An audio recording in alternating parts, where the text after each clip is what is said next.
The world has gone insane. Cosplayers rule the conventions, gamers dominate the tabletop, and the internet. Sci-fi subjugates the movies, and fantasy rules the bookstore with an iron fist. Only one group can bring order to this unruly mob. A team of uber geeks, masters of the nerdly arts, trained for decades in the hobby shops and basements of the nation.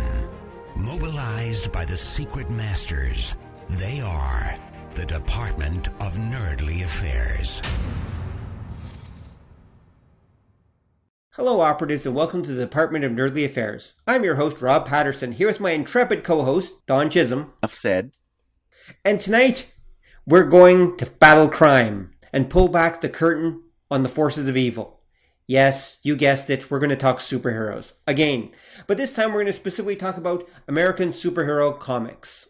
We're going to talk a little bit about their history and how American superhero comics link up with American culture and how the two kind of reflect each other and are kind of mirrors of each other in some way. I guess you could say this episode is about American superheroes and culture. On that note, let's define what a superhero is first. So what's a superhero, Don? Okay, to start, I'm going to add one of my now infamous disclaimers. I suspect what we're going to get a lot of here is we're going to kind of be looking at it user end.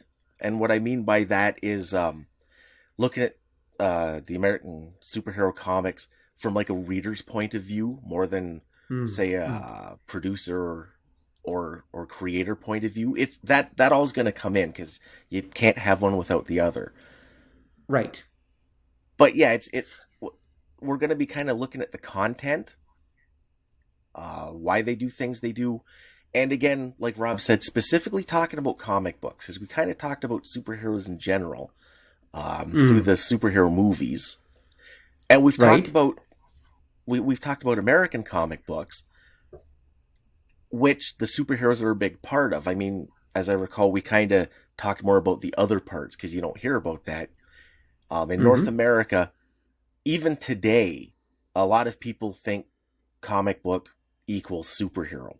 And I say that even today because they're the numbers, even for your Marvels, your DCs, for the comics themselves, they're not as high as they used to be. They're comparable to a lot of what would be considered independents nowadays, or even, like I said, like Archie. Archie does numbers comparable to Marvel and DC now.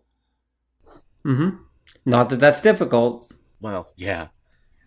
Yeah, they did back in the day too, but like when you go to the 60s, kind of creep into the 70s. But again, what ends up happening at a certain point is superheroes sort of usurp the comic book scene in North America.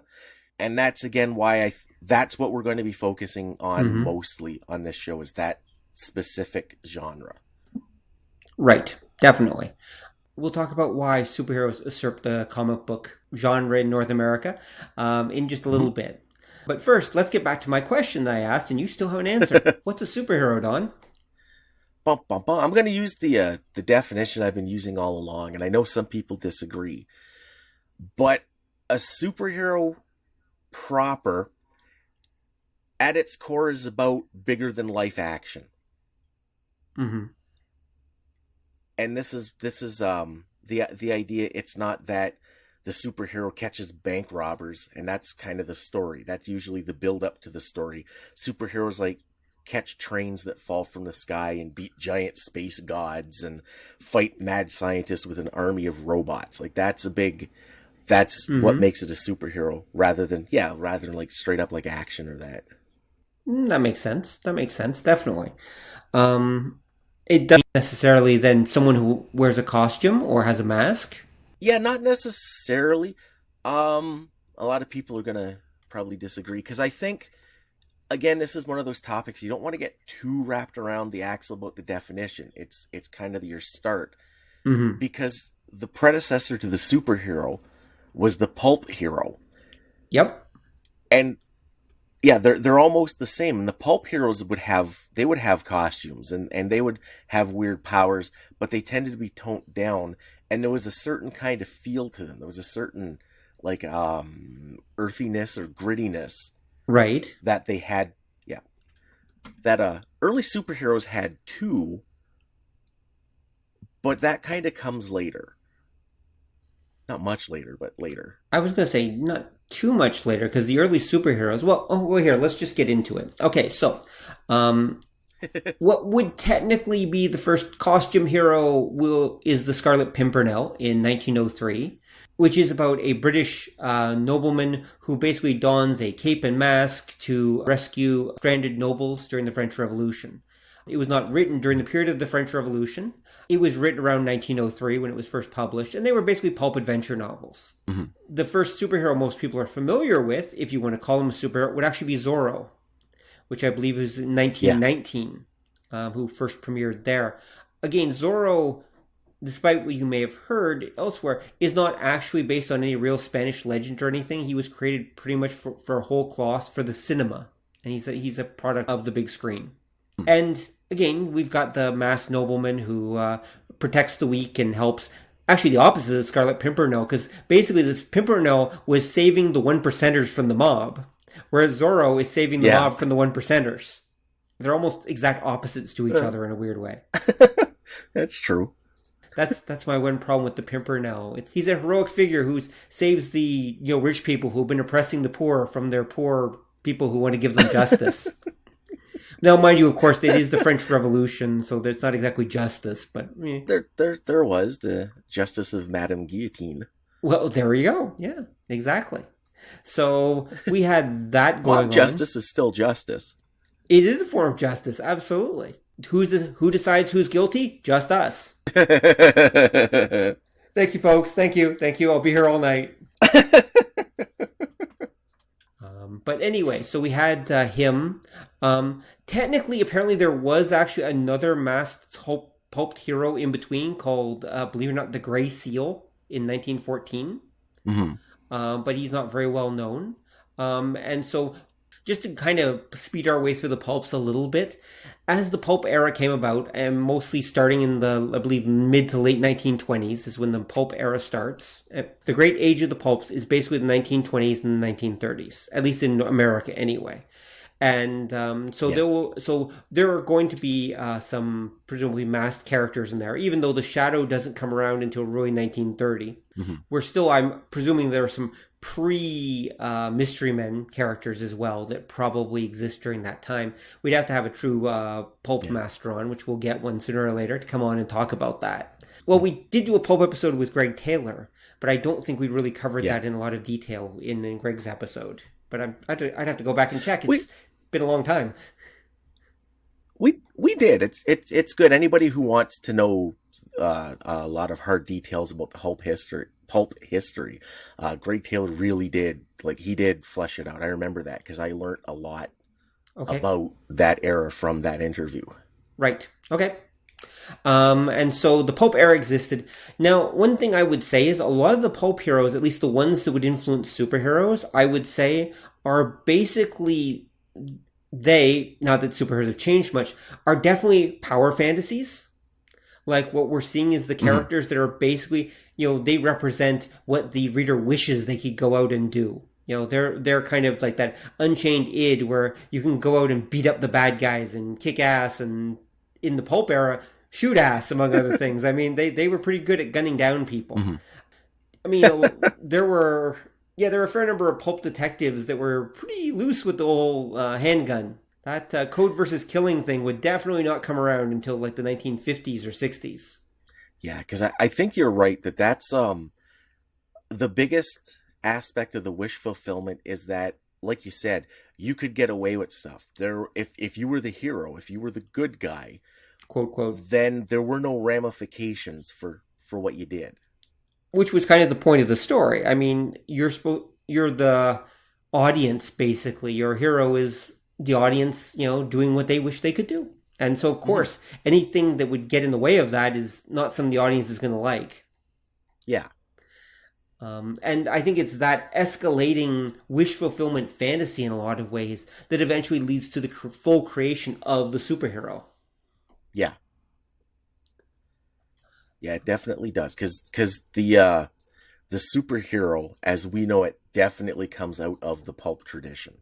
Well, absolutely. Especially if you see the early characters like the Shadow. Again, the Shadow is just a masked man at that point, although he does actually have the ability to cloud men's minds. Yep. So he technically does have superpowers. Yep. Depending on whether you're listening to the radio version or the pulp version for exactly what kind of superpowers, but the pulp version of the Shadow absolutely has superpowers. So does Doc Savage, who's supposed to be a peak human. He's superpowered in the same way Batman is, where he's just the absolute best at everything he does. Well, that, and he's got super science. Yes, he does have super science backing him up as well. Because he's got vehicles and gadgets. And remember, he would take the villains to his lair and remove their evil or questionable traits, as the stories would say. Doc Savage. Well, he knew what he was doing. He's a doctor. I trust him. And of course, there would be other characters as well, like the Spider, who I don't think actually had superpowers, but was just really good at shooting people. And there were a few others as well. Now, of course, what most people associate as the first superhero is Superman, but as we've said, that's not actually true. Okay, that's not technically true. It's not technically true. Superman does provide the prototype for a lot of the superheroes that would come, but I think you could make a good argument that really there are two lines of superheroes. There are really two superheroes, actually. There's Superman and there's Batman. Right. Batman comes out of the pulp tradition. Batman is just basically the Shadow. He's, the Spider. He's that kind of character, and he comes out of that tradition. Whereas Superman is the other line, which is basically the Gods Among Us line. Yeah. It's a distinction that kind of comes and goes every now and then, because ultimately both of them were still awesome and invulnerable and could just do what they want, and the bad guys didn't ultimately stand a chance. But it was that idea of, how did you portray that awesomeness? Was it they were a person who trained and was at like the peak of their potential, or were they like somebody that had an accident happen to them or happenstance gave them powers, like Superman being an alien? Right, definitely.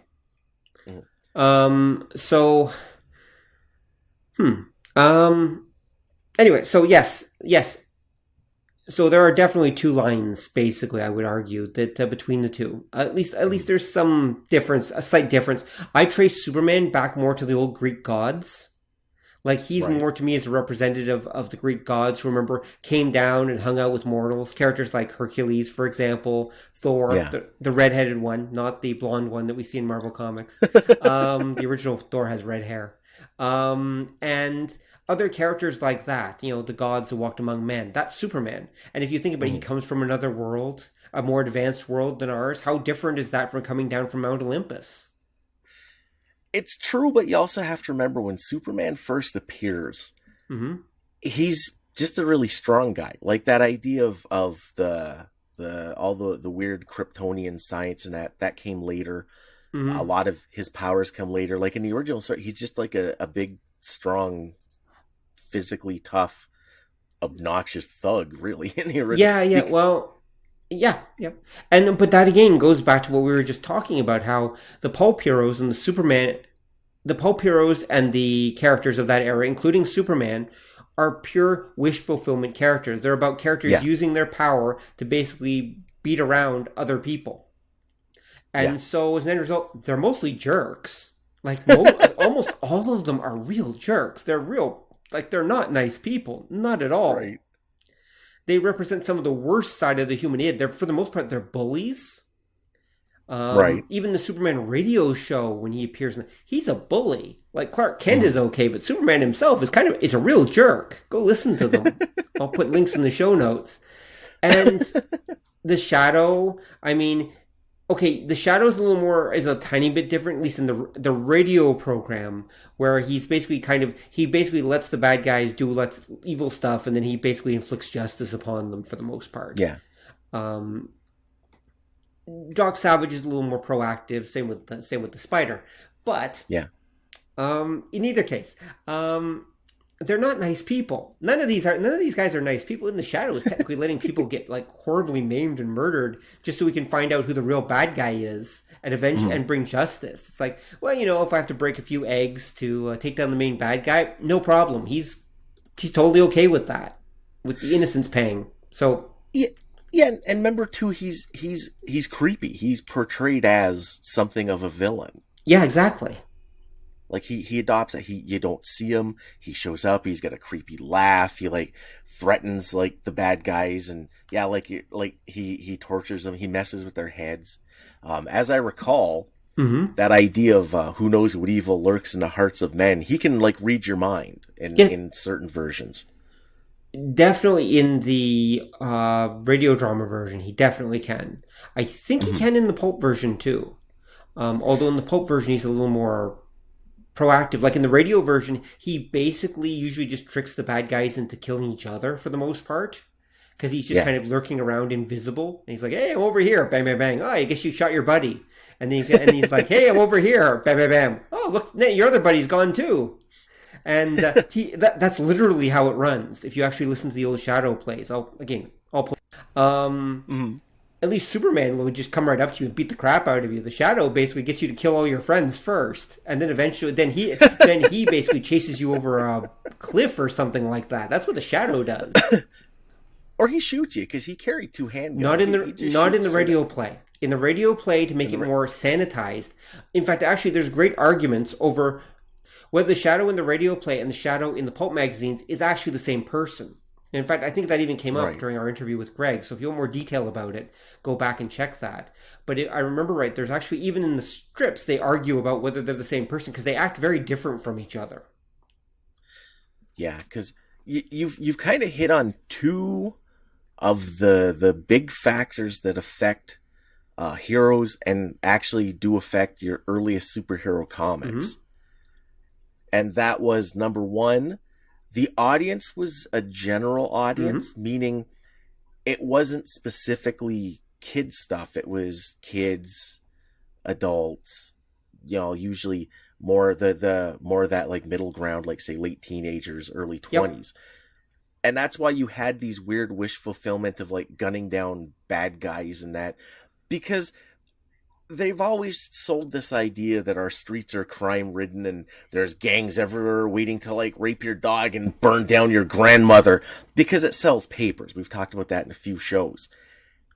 And in a lot of ways, that's what these stories were. They were wish fulfillment for the grown-ups who had a head full of this crime is rampant. The mobsters run everything. If only I could just go in and gun them all down.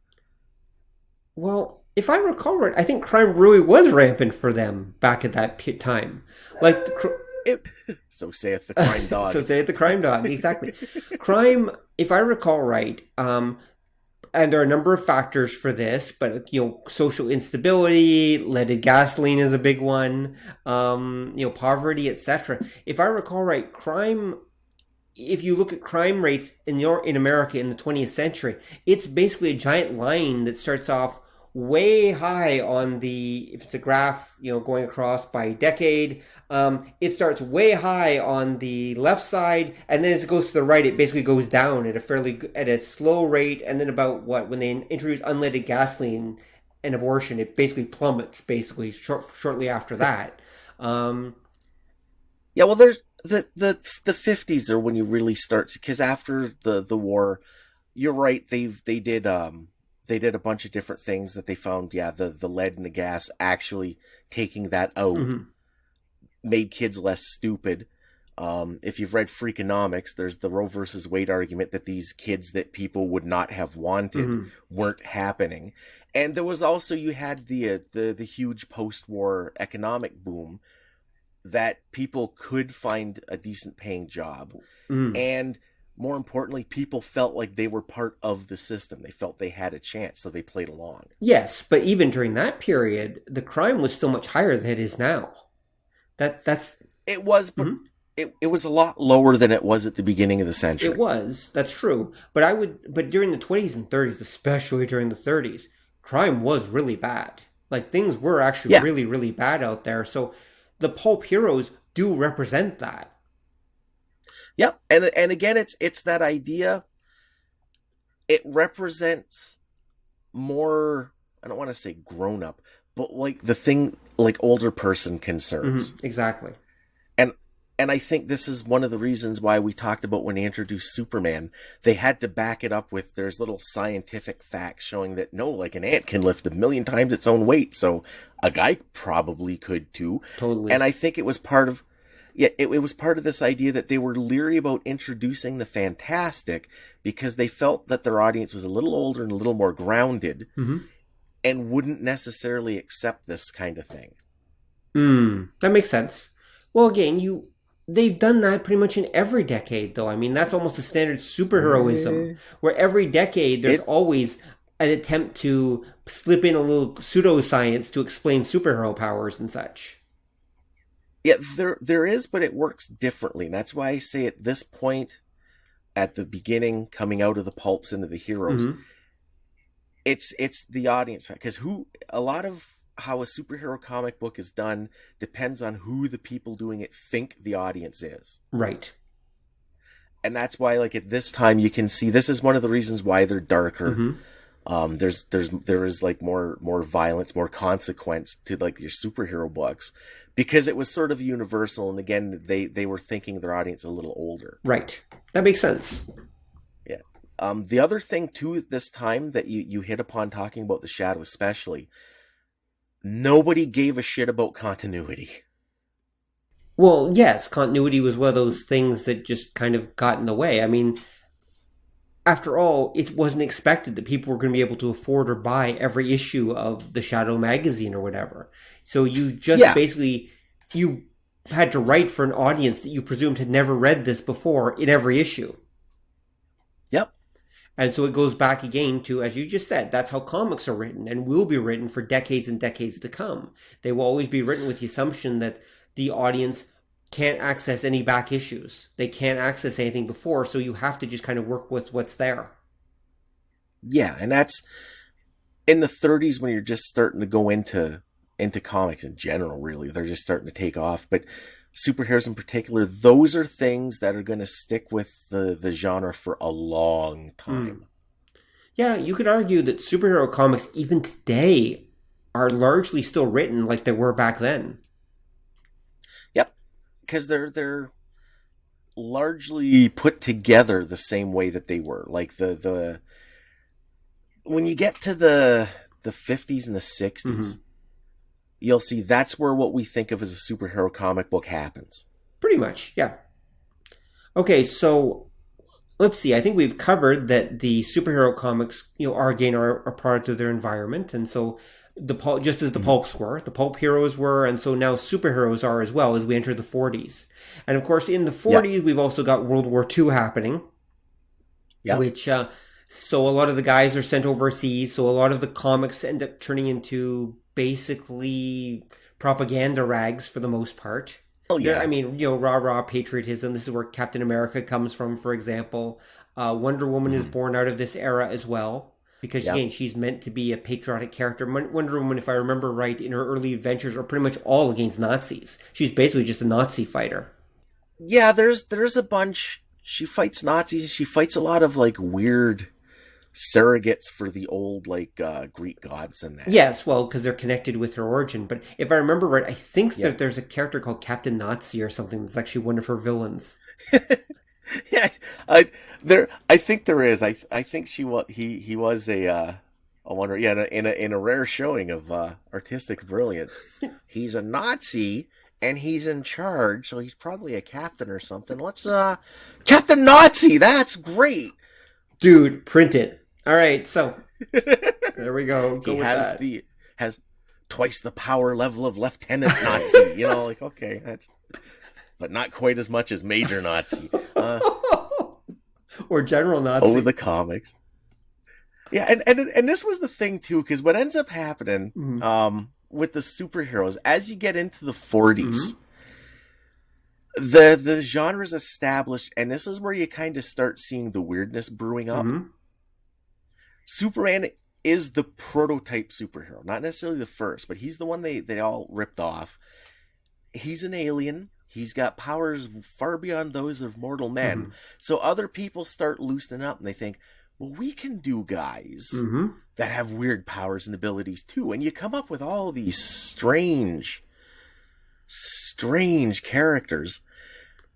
And then once World War II hits, like you say, the comics become, it's partly they're a propaganda machine, partly they're just feeding on the national fervor, but then everybody is patriotic guy, and there's just like thousands of dudes wearing like the flag and punching Hitler on the face on like the covers of their comics. Well, again, instant sales, right? Also, I think this is also the era where technology, again, taking a bit of a leap because everyone's focused on high technology. Because think about this, the Nazis had basically just shown up and shown that they were technologically superior to everyone else. So everyone was basically playing catch-up at this point. So suddenly you had this evil foe from the East with high levels of technology not seen before, sort of. And they were absolutely conquering everyone else. So suddenly that became the prototype for the villains. Yep.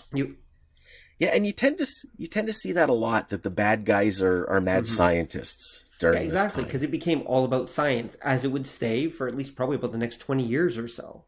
I mean, there were already bad scientists, Doc Savage, for example. But definitely, this is an era where science is making leaps and bounds, and people are fascinated by it. And they're not really scared of it exactly. Yeah. They're just not sure what to make of it. Yeah, well, there is a lot of fear. Like I say, a lot of the villains during this time, especially when the war starts, and I think, again, like you said, it's because the Nazis had built up their technology level, and nobody saw it coming. They just showed up with all this like massive equipment. So the villains are these weird scheming scientists, and they're building devices, and you see like a lot of, again, war imagery. They'll build super tanks, or the giant robot was mostly the purvey of the villain in these days. There was that one goofy bastard, I still can't remember the name of, that it was this weird, silly, wind-up looking robot that the guy got inside and kind of piloted and kind of talked to, but I can't remember what it was. But yeah, there was that. The heroes were generally, they relied on themselves at this time. Like, they would have power, they might have devices, but usually they were just a guy in a funny outfit that showed up and punched people. Yeah, that's true. The powers were kind of just there as backup. Usually if they could fly, it got them there, and then they punched people. If they could run fast, it got them there, and they punched people. I mean, they didn't really think through the powers often. Yeah, because again, it was that idea that I think they didn't exactly know what to do with them, because Superman lets you have the weird and introduces the fantastic. But again, Superman, he's an extraterrestrial who jumps really far and punches people. Well, okay, and that became the formula for the longest time. He was pretty popular. Just a I'd little. Say that. Kind of like, yeah, he's popular in the way that air and water are popular. Very true. All right, so we go on through the 1940s. And of course, this is also the era of the Superman radio show, which is super important, no pun intended, because the radio show is the most popular thing, or at least one of the most popular things on the radio across North America at that time. So it really, really popularizes the concept of the superhero and this guy going out and fighting crime and everything like that. It literally becomes a household name and a household idea, basically, at this point. Yeah. They become part of the common culture, effectively. Yeah. I mean, not that The Shadow wasn't. The Shadow was actually quite popular as well, and it predates this a little bit. But Superman definitely made it for the younger generation, for everyone. Suddenly, Superman became what comics were and what superheroes were. Yeah. Yeah, well, I wouldn't say at this time, and we got into this on our history of American comics. At this time, superheroes weren't the only thing comics were. Like, you had a mind-boggling, especially compared to today, market for comic books. That's true. And they wrote accordingly, that there were tons of genres and types of stories that have long since disappeared. Superheroes were a big part. They kind of had a big boom during the war itself. Like, so during the mid, like the mid 40s. Early to mid 40s. Yeah, like the early to mid 40s. And that was, again, I think that would be a big boom period for superheroes. That makes sense. Yeah, and again, I think it ties in a lot of it to that idea that people were genuinely scared. World War II was terrifying on a level we luckily haven't seen since, to be honest. Yeah, that's true. And that was how that wish fulfillment aspect comes in, that, okay, everything's going to hell, but this guy, occasionally this woman, will show up and make everything right. Thank you, Wonder Woman. Or whoever, or maybe it was like a Nature Boy or the Black Terror, or there was was it the Human Bomb? Yeah, there was the Human Bomb, you're right. There was another character that Sean Baby did, because he's a web comedian. He does occasional retrospectives of different characters, and he was talking about one. The guy's power was throwing dynamite. Yeah, he just chucked dynamite at things.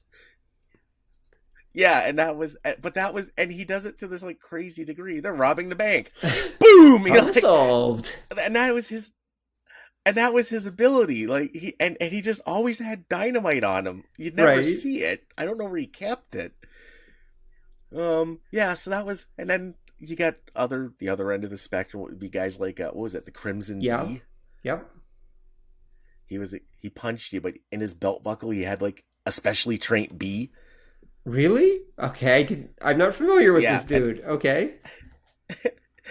His power was that if he couldn't reach you to punch you, he'd just send a bee out to sting you. I think of that because it's that idea that, again, you were seeing these fantastic elements, but they were toning them down and sort of trying to ease you into the idea of a guy who can control a swarm of bees. Why, that is totally crazy, but I guess if you had the time, you could train one bee to sting people. Yeah, that's true. Except the fact that bees do die after they sting someone. They can only do it once. Unless he's the Crimson Yellow Jacket or Hornet. No, he was the Crimson Bee. I guess he can only use it once, and they have to go train a new bee to do it the next time. See, that would work out. They did bring him back. As I recall, DC owns him, and they did kind of bring him back. And I think the idea is he can control more than one, but that would have been fantastic for the dark, gritty era, because you could do the death of his partner every couple of pages. Right. Oh no, Harold's gone. How will I continue? Again. Exactly. Oh.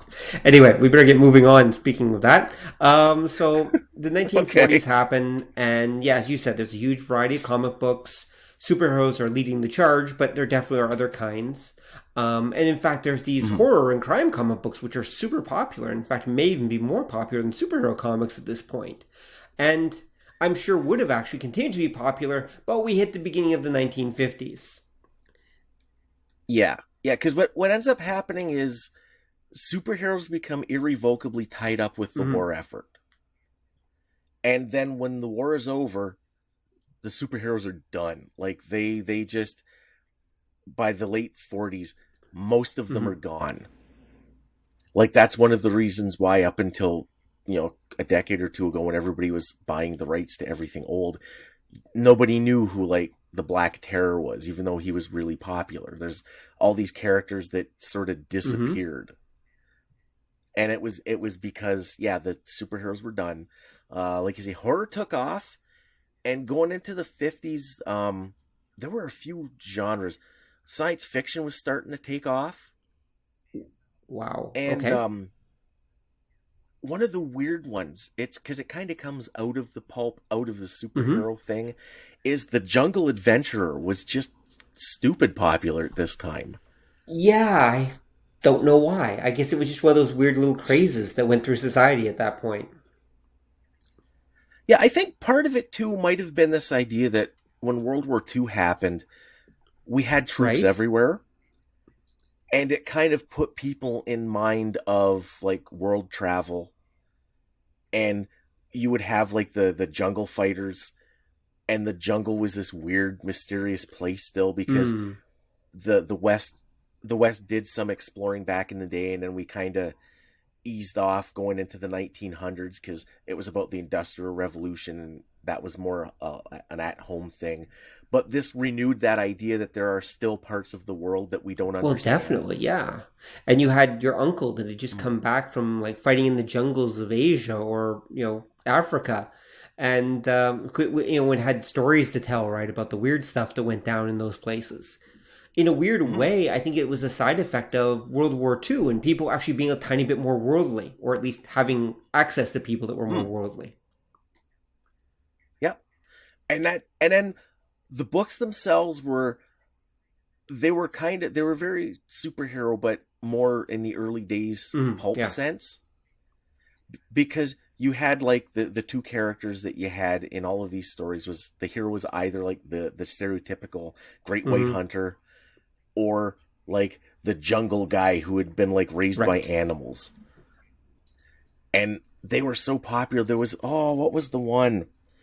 There was one of like the Tarzan-esque like Jungle Women comics that they were selling so well and there was such a demand. They started redoing some of the art. So they published the book, and then a couple of months later, they just kind of changed the main character's hairstyle and color a little bit, and then print them under a different name because there was just such a demand for these things. It should be noted that this isn't connected with Tarzan, at least not directly, because Tarzan was written in 1912 by Burroughs. So Tarzan is the result of like 30 years earlier. 40. Yeah, Tarzan's again an early pulp character because the Jungle King is a recurring character, but it was one that sort of faded a little bit once you got into like the Men of Mystery pulp characters. Like they sort of, because again, I think it was that idea that was something people could relate to more, and like we were saying, it was that wish fulfillment. Definitely. Thing.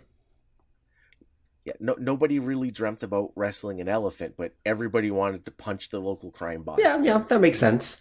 So we hit the 1950s, okay, and there's all this stuff going on, and of course, EC Comics is king until EC Comics is not king because George Gaines is hyped up on drugs and accidentally reveals that it's a satanic plot to take over America's children, and EC Comics therefore gets completely destroyed by the Senate Subcommittee on Juvenile Delinquency in 1954. Okay. So, bum. Poor George. Oh well.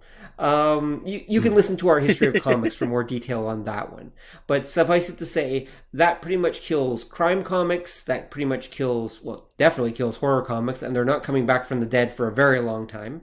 And it basically neuters comics, like just in general, because suddenly you can't do anything related to real life in comic books anymore. Yeah, there's the irony is, because what ends up happening, the superhero craze dies out. Science fiction, there's different kinds of pulp heroes, kind of like the jungle hero adventure guy comes back. The horror comics really do take off. EC wasn't the first that did horror. They did it the best. You get the Senate subcommittee hearing on juvenile delinquency, because preceding that was Fred Wortham, the Seduction of the Innocent report, and again we've covered this because it affects comics in general. You get this kind of thing. You're right that it neuters them, and that's the point when the perceived audience for comic books becomes children. Like exclusive. Like there were kids books before, but the idea with like the crime comics and the horror and that is it was like I said, older teen, early 20s is kind of what they figured their audience was. Exactly. You do that, you get the comics code, everything that perception becomes kids from the general public, which becomes a self-fulfilling prophecy, because if you think this is for kids, you're not going to partake of it if you're a grown-up, which means it becomes for kids because that's the only people who are going to be buying it. Or grown-ups are going to be buying it for their kids.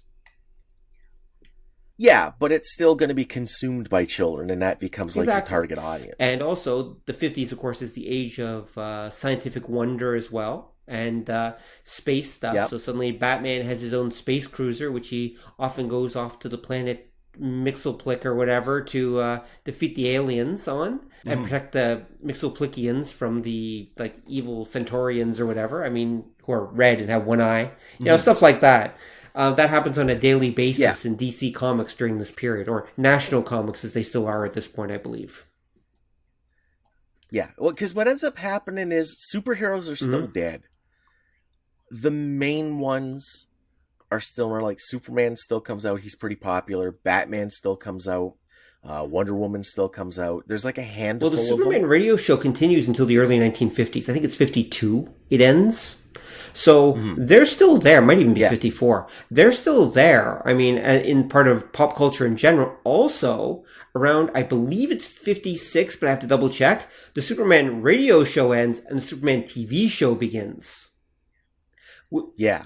And that's a big thing that kept the character exactly, and eye. He was very popular, very, very popular. I mean, that's why he teamed up with like Lucille Ball. Yeah, exactly. Fight crime. Classic episode of I Love Lucy, which was the most popular thing on the air at that time. Those were probably two of the most popular things, period, on TV at that time. And they actually did a team up episode. True fact, show folks. You know. True story, folks. True story.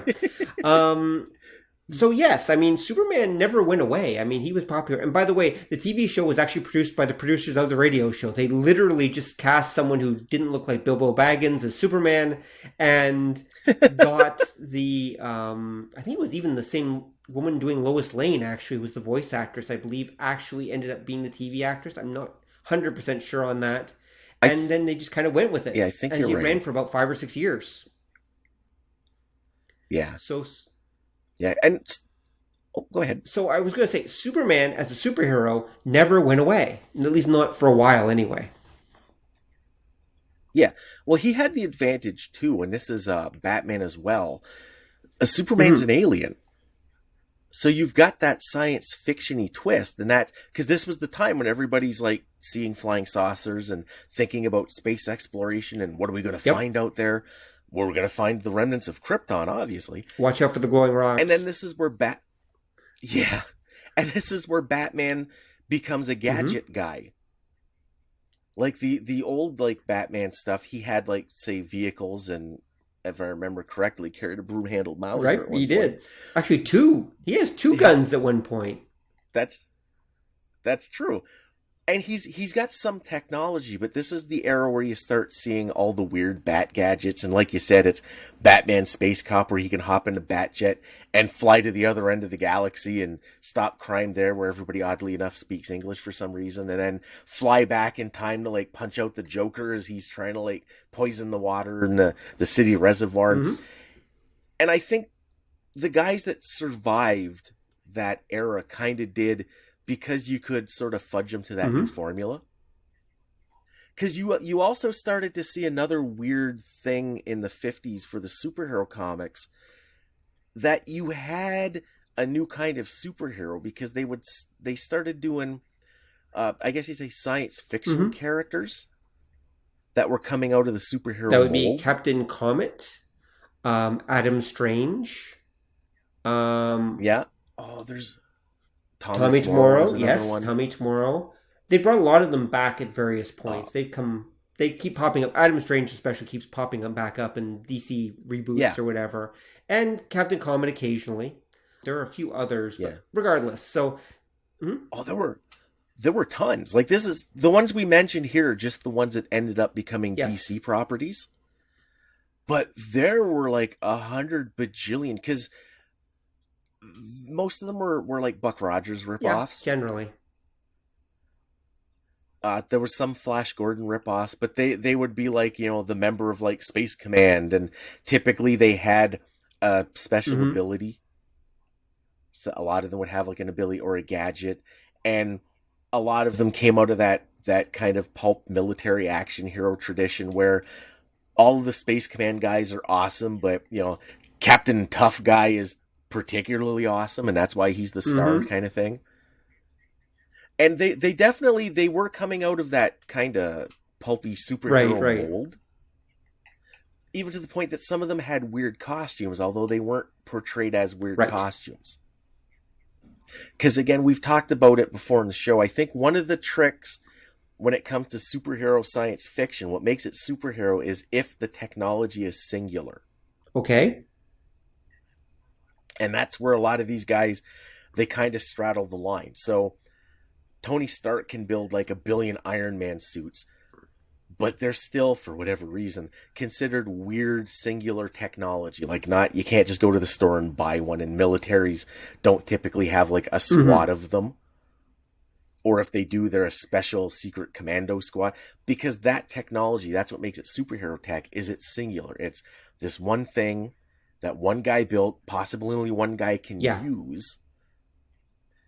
And these space heroes, a lot of them would straddle the line because they would have technology that was special for the setting, but not necessarily singular. Right. So they would have like a souped-up rocket ship, and it would be the equivalent of a hot rod, and it would outperform everybody else in the Galactic Command ship. But it wasn't some weird esoteric technology. It was just an advancement of the technology of the time and the setting, which borderlines that superhero thing. Because again, you're like, well, then why don't everybody soup up their ship like this? Well, we just exactly. Shut up. He's awesome. That's why.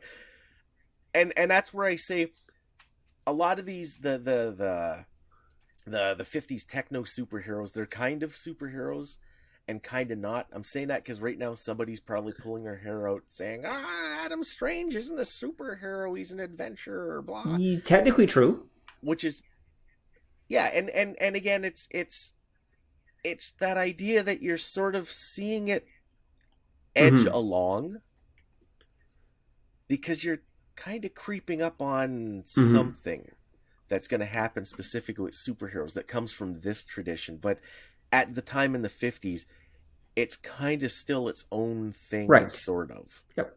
But again, notice that everything is so connected with science, which is what the 50s is all about. It's because this is the age where America is using all the technology that they've gotten from the Nazis and all the technology that they've developed themselves and wherever else, and is leaping into the future with, new inventions and new developments every single day.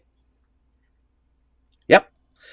And one of the weird things that you see that affects the superhero kind of thing coming up is there's optimism. Like the person of the time sees the future is going to be a grand, glorious thing. So we all have our shiny jumpsuit. We get in our jetpack and fly to the store on Mars to buy groceries, and that's what the future is just going to be. It's going to be big and bright and awesome. Yep, exactly. I look forward to that future. I hope I live to see it. In the far-off year of 1992. Oh wait, I was there. It kind of sucked. Oh well. Well, actually, that wasn't that awful. But anyway, damn you, Gurn's back. Anyway, all right. So again, superhero comics again reflect their environment in one form or another. Yeah. Leading, of course, into the 1960s. All right, so the 1960s come, and of course, in 1961, writer-editor Stan Lee basically decides he's going to quit because he's had enough of this stupid comic book crap. But then his wife says, since you're going to quit anyway, you might as well just, go nuts and do something like you've always wanted to do. So Stan's like, okay, fine. And so Stan creates, if I recall right, the Fantastic Four. And then November 1961, and surprise, it turns into a huge hit. Yep. And so, okay, well, the age of Marvel superheroes has now officially begun. Yep, that's And that leads back into, and Fantastic Four, you'll notice, are basically another group of science fiction adventurers like Adam Strange with superpowers. Mm-hmm. Yep. And it's very, very true. It also marks, there's a big change that happens because what you're getting, DC is kind of the company for superheroes at the time. There's other companies publishing superheroes, but nobody cares. Right, yeah. Well, there's DC. And, is it Gold Key or Del Rey, isn't there? Yeah, there was Gold Key. Dell put out a bunch of, they kind of dabbled in it. They start back up. they kind of start back up going into the 60s. There's a little, because nobody knows what to do. There's still a bunch of different companies. DC has the superheroes just because they have the ones everybody remembers. Superman is still popular, although I think he's off the air at this point. Batman, of course, won't come around until, I believe, 1966. Yeah. But the comics are still coming out because everybody knows, like, Batman is popular enough that everybody knows Batman. Again, not everybody knows, like, Mr. Jigsaw. Right. You know, like, who? Exactly. And they're kind of there. The Marvel thing is important because it marks a couple of big changes. Because the Marvel comics are where you start having continuity as a concern, and they're also, at this time, they're not exactly aimed at an older audience, but Stan Lee was writing stuff that interested him, and he was an old guy, so by default, you had stories that were a little more, again, I don't want to say mature, I'll say structured, and then that was the big contribution, like that's where the continuity aspect of it comes from, because the idea would be, if something happened, it happened. It didn't just go away at the end of the story. Okay, that makes sense. Well, again, that was something that Stan, I assume, wanted to do. Although, I mean, they are all still self-contained stories at this point. Like, the stories are still, for the most part, you can read them in any order back in those days. There's some the Marvel ones. I mean, I guess it depends which one. Spider-Man, definitely not. Like, the first 20 issues of Spider-Man definitely has some continuity to it. That I would agree with. Maybe you're right. Maybe the early Marvels. I mean, generally, it depends. Okay, maybe. Yeah, what they would do is, you would have a story, and at the time, most Marvel stories would be 2 issues. And, well, technically, most Marvel stories at the time, they did this weird thing. They would be 1 issue worth of story, but every issue of the comic would have the last half of the preceding story and the first half of the next story. So they'd end on a cliffhanger. And what they would do, it would be things like if something happened, like in this story, like Bob got his arm broke. Bob's arm would be broke for a few issues.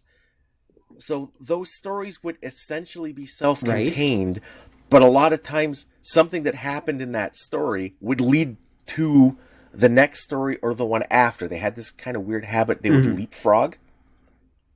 Like the early Marvel comics, a lot of them would have the A story and the B story. So Reed Richards would be trying to stop a nihilist from escaping from the negative zone, and that would be the A story. But then Johnny Storm would be at college, and he'd end up getting a fight with this like tough guy punk that's one of the other students, and that would be the B story. And then 2 stories later, you'd find out that tough guy punk was actually the henchman of a supervillain that was trying to stop the Fantastic Four, which would be the A story. Okay, you got me. Later. Yeah, you're right. Yep, that's what they do. You're right. They're doing a little more proper television, like, well, modern television anyway. Yeah, and it was different because everybody else would do a story that it started and ended in this issue, no matter how cosmic the changes were. So you'd have a story where somebody would blow up the moon, and then at the end they'd be stopped, and then next issue the moon would just be back, and then 8 stories later you'd get a letter, how come the moon is back if it blew up? And they say, Superman put it back together at lightning speed when nobody was watching. Well, Superman always fixes everything after each issue. And that was where a lot of his bizarre powers came from. Yeah, that's true. Because he needed to be able to clean up the mess that was left over. Yep. Right. Okay. So the 60s then were basically the age of Marvel Comics. I think we can safely say that. At least the early 60s anyway. They were. And of course, kinda. I think you're coming up to They were, sort of. And then later on, of course, in 66, we get the Batman craze. At which point, which I think helps to revitalize, because this is also DC's Age Revival too. DC actually does manage to get their act together. The Justice League is created during this point. There was the Justice Society back in the 40s, but now there's the Justice League, which is the prototype of the modern day one that we're basically used to. DC does actually kind of get its mojo back as well. I mean, so there is both. Yeah. But Marvel is definitely the one that's feeding into the culture of the day. I'd say you're right, but there's a couple of weird caveats. And this is something that to this day haunts DC comics. Okay, do tell. Okay, going into the out of the 50s into the 60s, you had I think it was Julius Schwartz was the chief editor, and he wanted to increase sales. Sales were really low. And this is where you got the reinvention of a bunch of their old characters. And they reinvented them along a science fiction-y twist, notably Green Lantern.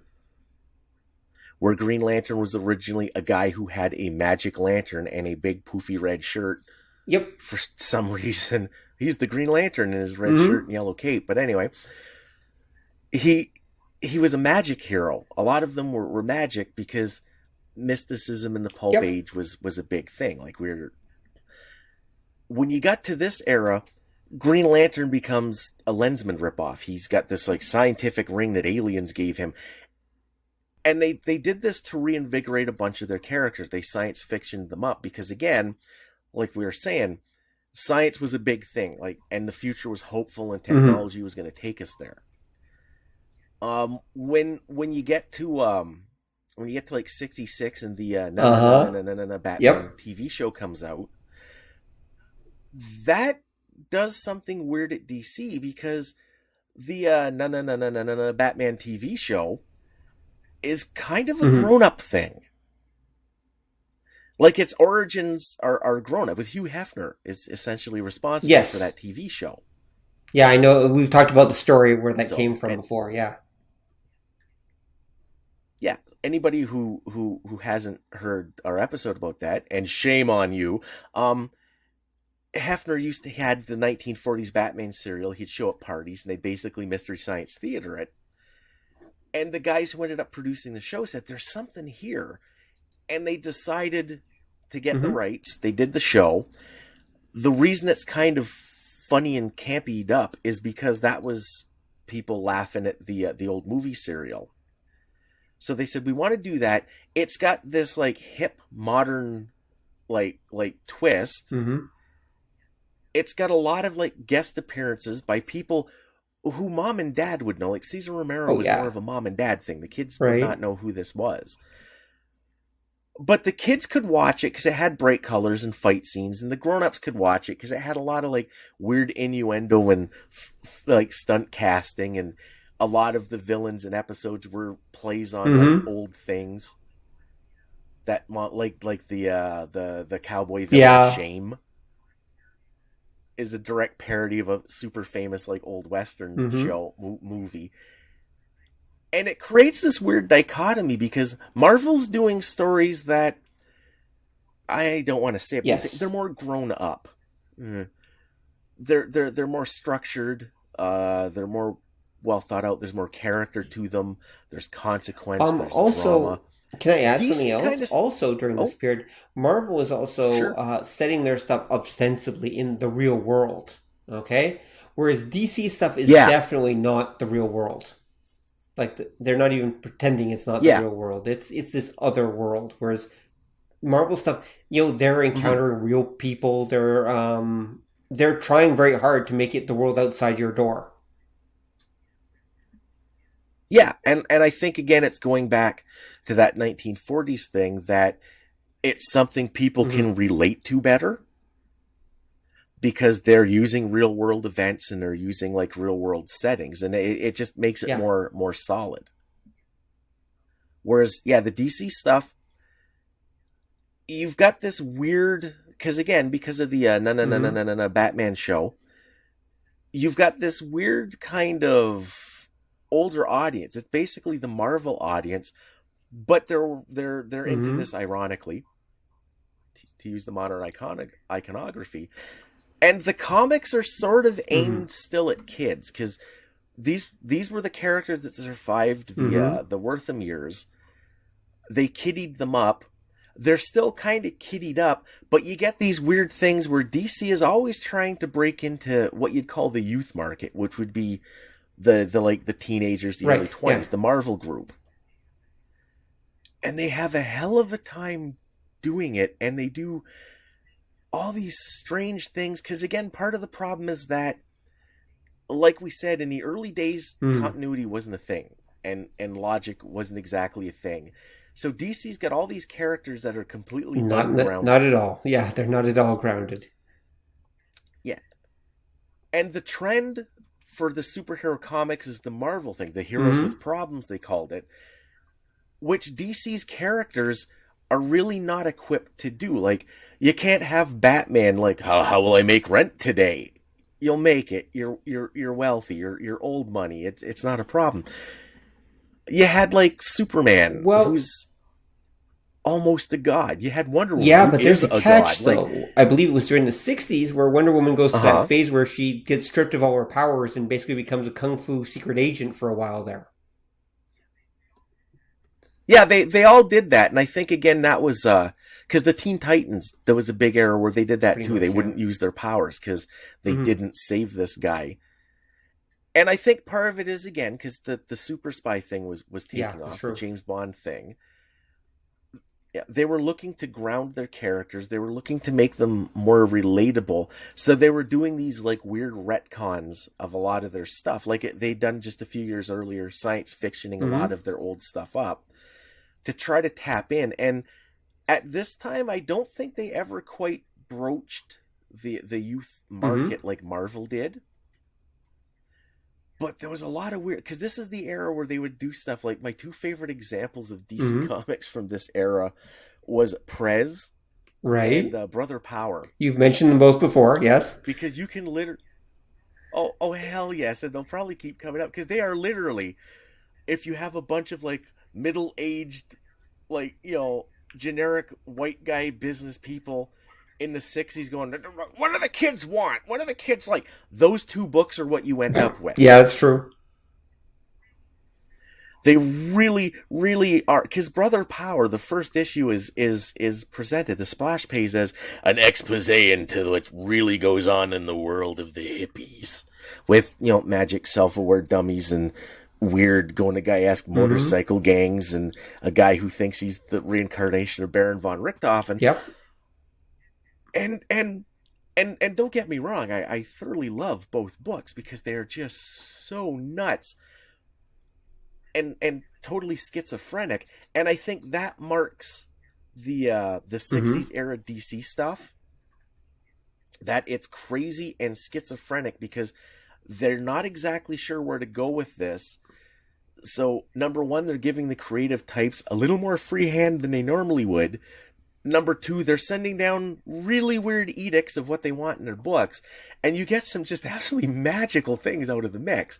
Whereas Marvel's the opposite, and this is what makes them different companies, because Marvel, again, is writing very grounded, very solid, very structured stories. That makes sense.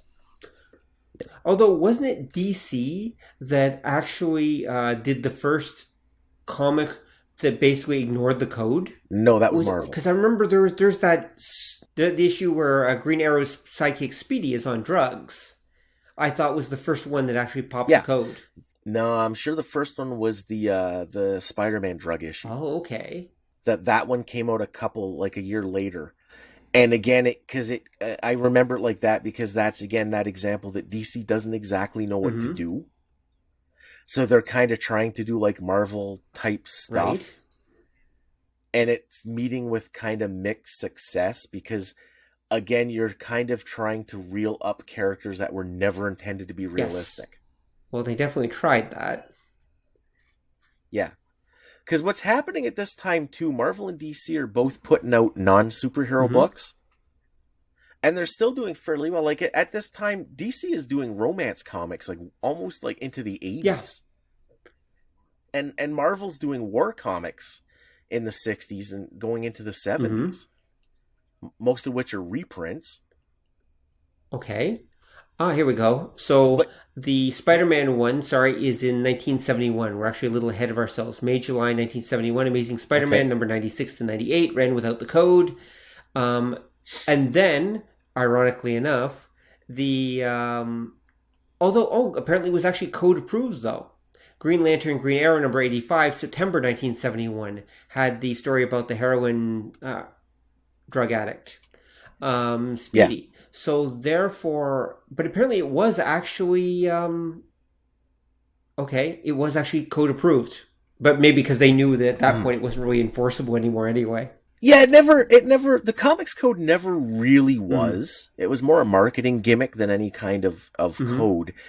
And when they did the Spider-Man issue, when the Earth didn't fall into the sun, a lot of other people figured, we can do this. Yeah. That makes sense. All right, again, that would be early 70s, but it kind of crosses over. Okay, so let's continue then. Our little tour. Yeah. Through superherodom. Yeah, because at this time, too, both companies are doing other kinds of books, and you're starting to see superheroes that are other kinds of superheroes. Well, yes, because they've got to experiment. There's going to be some innovation at this point.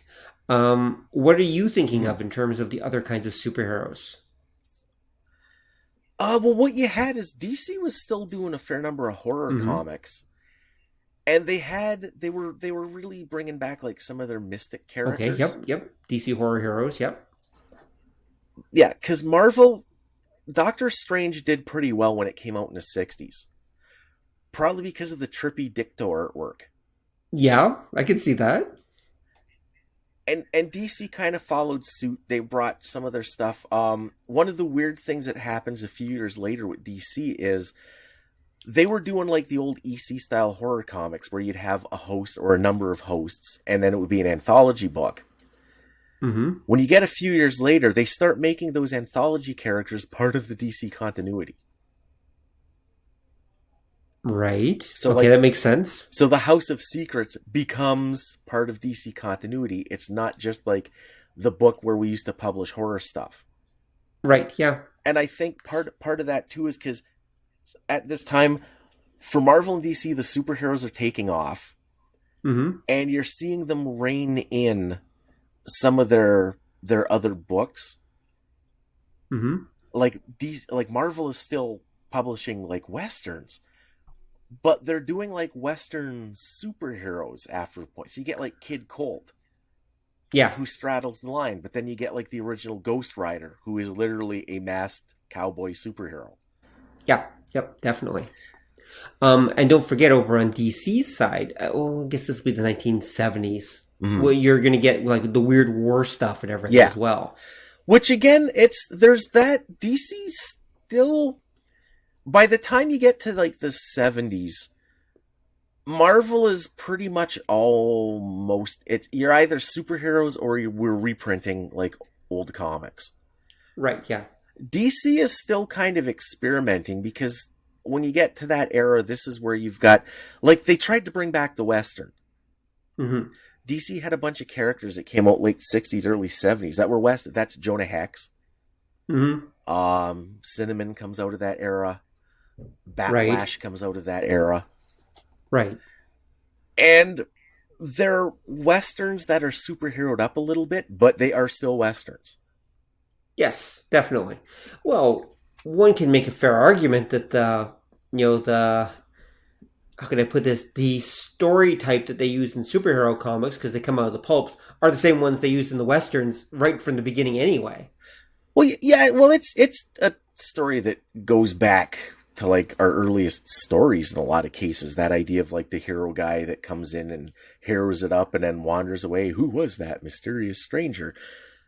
And I mean, it's the perfect thing for superheroes, but just the same reason it was the perfect thing for Western heroes, because the whole point is that all the change is happening on the part of either the person being saved or occasionally the villain. Yeah. But it's all about the secondary characters who are actually doing all the changing and doing all the evolving or whatever. The hero is just there as kind of like a force of nature. He or she just wanders in, dispenses justice and wanders back out again. Yeah.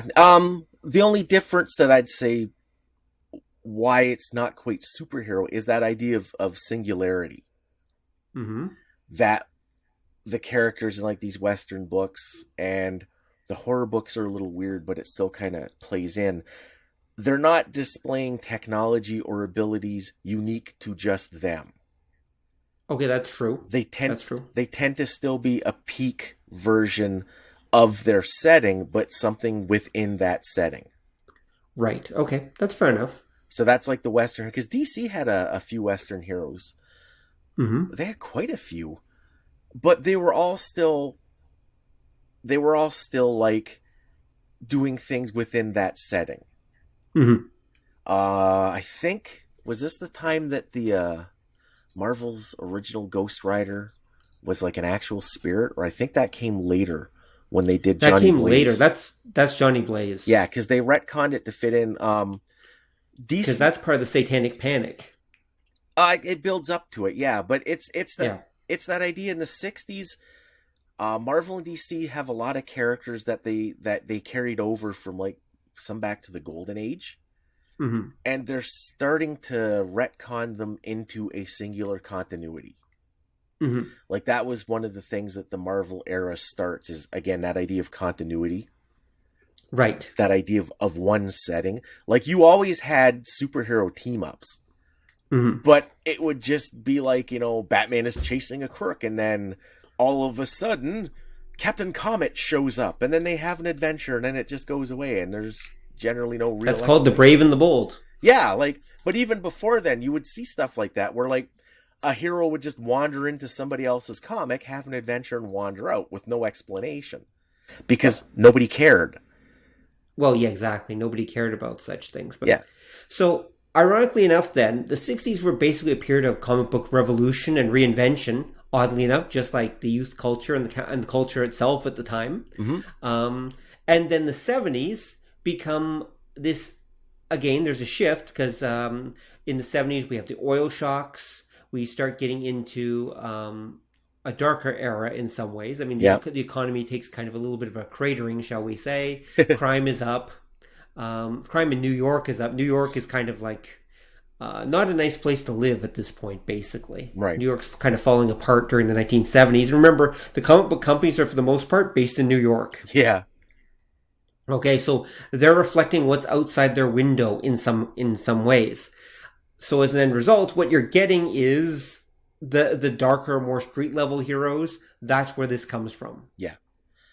Yeah, because there was a time in the 60s, after the Batman show takes off, a lot of other companies did like B and Z list superheroes. Mm-hmm. Most of them didn't make it out of the 60s. You get to the 70s, a lot of the old ones are gone, but there's some of the other like secondary companies start producing their own sort of superheroes again. Mm-hmm. Like superheroes are a big deal. They're not the only comic book thing because you've still got like kids comics. You've still got Harvey, you got Archie. Marvel and DC are reprinting a lot of their older like adventure stuff and war comics. You get companies like Charlton. Right. They're publishing a little of everything. They're doing like the cartoon tie-ins. They're doing their own superheroes as well. Yep, they are. Some of the Charlton ones are ones that they managed to poach from the Golden Age. Mm-hmm. Like they had Blue Beetle, and Blue Beetle was like a 1940s character. Yes, he was. There's a lot of really crazy, complicated history about who owns what. Yep. DC in the 70s starts buying up old characters, notably like the old Fawcett characters, like SHAZAM, like Captain Marvel. Yep. Marvel goes through their back stock and brings some of their characters back, although they had started doing that in the 60s. Right. Like I think it's like Fantastic Four number 4 or 5, where they bring back the Submariner. Mm-hmm. And then notably the Avengers comic early on brings back Captain America. Right. But again, that's the 1960s. Yeah. Those are early 60s stuff. Let's stick with the 70s here. So what makes the 70s stuff unique? Like, how do the 70s heroes really reflect their time? What ends up happening, you're right about the like crime, the perception of crime. what ends up happening is the heroes become darker and grittier. Mm-hmm. And I'm not necessarily going to say they go back to the pulp origins, because they don't always. It's what you start seeing is more consequence. Right. So characters will die. Mm-hmm. Not usually like the hero, but like villains or secondary characters. Mm-hmm. Stories deal with like the seamier side of things. As much as they can, anyway. Yeah, like drugs. Organized crime becomes like a big thing. Like this is like the era where Spider-Man fights like the mob. Yep. Actually, a bunch Pretty much every second issue. Yeah, because there's a bunch of mobs in the Marvel universe that Spider-Man runs afoul of. Mm-hmm. Again, you start seeing more bleakness. Mm-hmm. Like the heroes can't always win, and even in like the earliest days of the Marvel age, the heroes would typically win, but there might be a cost. Mm-hmm. And it was normal for like bad guys to die horrible deaths still. But that's... Yeah, usually they die horrible deaths, even in the 70s. Yeah, but what you'll get in the 70s is the villains kind of stop threatening to do things and start doing things. Again, they're not worried about the comics code anymore. Because remember, the comics code basically forbade portrayals of real crime and actual crime in comic books, effectively. Yeah. So that's why every villain tried to take over the world, because that's not a crime. Yep. And that's exactly it. Yeah, so that's why everyone did it. But now suddenly it's like, well, wait a sec, we can portray real crime in this stuff. Mm-hmm. And as long as we're portraying it in a negative light, who cares? And so even the comics code would basically just rubber stamp almost anything at this point, as long as it wasn't too extreme. Yeah, and even if it was, there was stuff that got by that you're like, how did that get by? Yeah. What was I going to say? Because there's a bunch of odd things that happen during this time, because they crank up the melodrama. Mm-hmm. I think parts of that is because in other branches of entertainment, you're looking like the exploitation film is popular. Mm-hmm. So they start poaching from that. Marvel especially, like that was Power Man and Iron Fist is basically 1970s exploitation theater in superhero form. By the way, that would be Luke Cage for you Netflix watchers. Yeah. Which is funny, because then it's gone back to its roots. But yeah, because... Yes, it has. Because, yeah, Luke Cage is a typical, like, blaxploitation hero.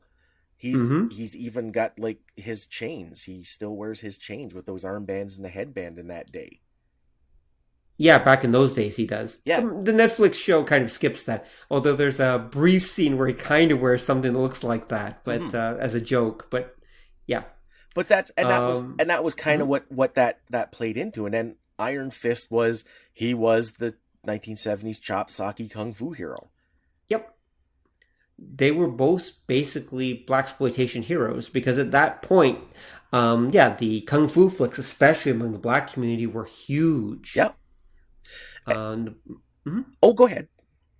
And if you look at what was coming out of New York culture at that time, I mean, well, yes, we've also got disco, we've got proto hip hop coming up, and we've got blaxploitation, and we've got kung fu, and Marvel was like cornering everything, because they were already in a position, and they had a readership that was young and into this stuff already. Yeah. So they could just pivot with what was going on in culture. It was DC that had the problem at this point. Yeah, because that they did. The other thing that you had happening in this era was the underground comics, and the beginning of the independents, and your Marvels and your DCs were aware that kind of the tide was changing for comic books. They weren't exactly, because notoriously in the early 70s, Marvel got a bunch of the underground guys to do a Marvel comic. Right. And that's where it was the comics book. And I've never read it myself. Yeah, good luck finding it. I think they only did one issue, and it was the idea that Marvel was more willing to experiment. They realized their audience was a little older, because again, in the late 60s, early 70s, they did these like reader surveys where they found the average reader was like 20 years old, and they were still kind of surprised at that. Right, yeah. So they would experiment a little bit more, and this is why they did edgier stuff. They did the black and white magazines. because the roots of like the independent comic scene in North America kind of comes from like the Warren magazines and that. Mm-hmm. And a lot of those magazines, like they did the Rampaging Hulk, which was Hulk stories, but again, a little edgier, a little more grounded, a little more shocking in some cases. Right. Yeah. DC still didn't quite know what to do. Mm-hmm. One of the other things that happens that, like you were kind of hinting at, is they start realizing they have a diverse audience.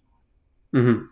That it's not all like, generic 12-year-old freckle-faced Richie Cunningham types buying their books. Right. That people of other like ethnicities, people of other like socioeconomic stratum are reading their comics, and they're sort of trying to market to that, but they don't always know how. Mm-hmm. DC notoriously had put out, and I know we've mentioned it before, the questionnaire in the 70s. Mm-hmm. Where one of the questions is, what do you have an interest in? Movies, science fiction, novels, board games, black people.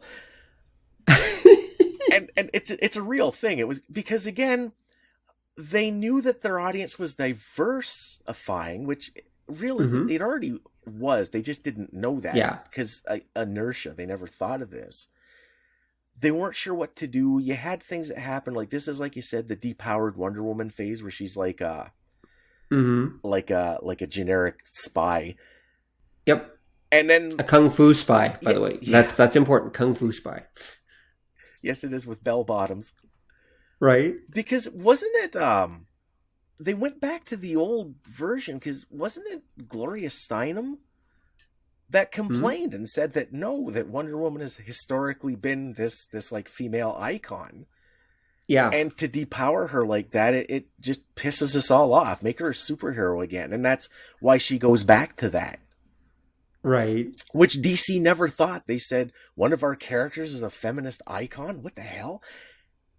And feminism, of course, is rising during this period. So, yeah, why not? Yeah, and that's the thing. Like, you can tell they're not exactly sure how to deal with that different audience. And this is, again, something that I think comes back and haunts them every couple of years, but we'll be getting into that shortly. So it's a crazy time. There's a lot of experimenting going on. You've got like a lot of secondary companies that are doing superheroes, because superheroes are marketable again. To mixed degree. I can think two of the ones that I think were kind of successful from the era was Captain Canuck. Which in a lot of ways was like a science fiction spy story. Right. Because he's basically fighting Bond villains in most of the issues. Yeah, pretty much. Yeah. Of the original. There's been two versions since. And then another one that I think is actually successful was E-Man. Another one I never really got into. Okay, so what's the deal with E-Man? Well, they put out E-Man's a weird one because it straddles the line between, I guess, your Marvel grittiness and your DC kiddie-like optimism in weird ways. Right. Because it's a very hopeful, ambitious book. It's very, very upbeat. It has kind of a weird golden age vibe to it in a lot of ways. Right. But they deal with some dark, heavy issues, and they get into kind of some of the seedier sides of things. But they do it in these weird kind of almost sitcom ways. And the big thing about the E-Man comic is it presents a superhero universe with very few superheroes. Okay. Are they all supervillains? Yeah, but even then, there's really only like 3 or 4 supervillains, and everything eventually in some form is the result of one of them. Okay. So there's like Bohr, the evil industrialist, and he's always got schemes that E-Man sort of accidentally blunders into most of the time. Right. And then there was the brain from planet Eros, was it? That's a giant sentient brain that's stuck on Earth. It's the vanguard of an alien invasion that gets stuck on Earth, and essentially it's really depressing because he essentially gets forgotten by his people. And in recent books, he dies. Spoiler alert. Like, yeah, basically alone and forgotten on this strange world. You're like, that's kind of bleak. Poor thing. And it is. But they always did that. Like a lot of the books too. The weird thing they do is they give the villains a fair shake, which is kind of the Marvel thing, that the villains aren't just, I'm going to take over the world. There's some tragic backstory, and they'll play into it, and it'll come back issue after issue, because there aren't that many villains. There aren't that many heroes. It's a very, very compact world that's just a little more superhero-y than the real world. And I think in some ways that's one of the reasons why it's popular enough to come back, because it has a dedicated fan group, but it never really takes off, because to any superhero fan post-war, it really doesn't feel right, because you're waiting for more, because we're used to like villains and origin stories waiting around every corner. Right, yeah, pretty much. Okay. All right, so what else can we say about the 70s before we move on? Big thing that happens in the 70s, and Marvel benefits from this greatly, is there's a comic book implosion. Right. You get to 75, 76, the comic book industry in North America dies, which is ironic. Wow. And why does it die? The sales are down. Okay. There's a small but kind of dedicated audience to it, but it's nothing like the numbers they used to produce. Right. Like at this time, books are around 250,000 copies a print run. Right. Whereas in the 60s, they were in like the 800,000s for a popular book or higher. Okay. Yeah, that's something. Yeah, so it's an implosion. They've been trying all these experiments that worked for, remember, this is like a decade after the Marvel era. The novelty's worn off. They're not exactly sure what to do. Marvel discovers the advantage of tie-ins. They do a bunch of tie-ins with other licenses that work pretty good. So they did Logan's Run. Got them in trouble, but they did it. They did Planet of the Apes. Yep. They did the Micronauts. Why did the Logan's Run one get them in trouble? They got the rights to do the comic of the movie. And what they didn't realize is they only had the rights for the movie adaptation. Okay. And they did like 2 more issues after. And then I think it was Paramount owned the rights to the movie, found out and said, no, you can't do that. And just pulled the plug, because they didn't actually have the rights to do anything beyond the movie itself. Right. Yeah. Got it. And okay. Makes sense. And that was why it got yanked. It only went like 6 issues. If you remember, they did Godzilla. They did the Shogun Warriors. Marvel was doing like Marvel was doing these like marketing tie-ins that were working pretty good. Marvel had like the movie adaptions. Right. DC did a couple, but Marvel, like DC famously in this era, like they did The Wizard of Oz. They did the Bible as a comic book. Wait, Marvel did or DC? DC did. As I recall, the Wizard of Oz one, I think, was both of them, because it turned out they both had the rights for the comic book version. Right. And they both started, so they said, fuck it, the industry's already like collapsing. Let's just team up and put this thing out. Right. And then what ends up happening, saving the day, is Star Wars. Right. I think we talked about that before. Yeah. Okay. Yeah, Marvel gets the rights. It sells 100 bajillion copies. It kind of re-stimulates the comic industry, mostly Marvel, but that science fiction angle, you see a lot of other companies kind of playing up on that. There aren't too many companies left at this time. DC kind of starts playing into that, because you'll notice at that time, in the early 70s, Marvel had a hit with Conan. And Conan was selling well. And I think part of what was happening is because comic books were starting to equal superheroes, when superheroes lost popularity, comic books did. Right. But Conan was totally something different, had its own fan base. The 70s was the big sword and sorcery revival. Right. It played into that. That did well. DC starts doing that. DC does some sword and sorcery. They do some science fiction-y stuff. DC starts trying to do marketing tie-ins. Mm-hmm. By the time the 80s hit, DC's doing them, but they never quite take off. They're not good at picking them. Right. So you got that. Another weird side note that happens superhero-wise in the 70s is Atlas Comics. Mm-hmm. That Stan Lee's brother, Larry Lieber, starts a comic book company. He kind of poaches some of the top talent. Okay. And they do a bunch of superheroes. They do a bunch of other stuff. They do a lot. They have like a war series. They have like a cop series. They have a couple of sword and sorcery ones. Right. And Atlas is basically Image Comics. Mm-hmm. Anybody who remembers the 90s, which we'll get to in a little bit too, Atlas is kind of the prototype for that. It doesn't do really well. Right. It's notable they do kind of, again, go like the dark, gritty route. Mm-hmm. Like a lot of their stories, they're still kind of within the comic code, but they're pushing things a little bit. Mm-hmm. Because I can think like they did like Morlock 2000, which is about this plant guy in this Orwellian future society, and he straight up kills guys. Right, yeah. Kind of accidentally, because he kills some of the people he's trying to save. Oops. Well, you mean like Spawn? No, the Spawn would be Devil Hunter.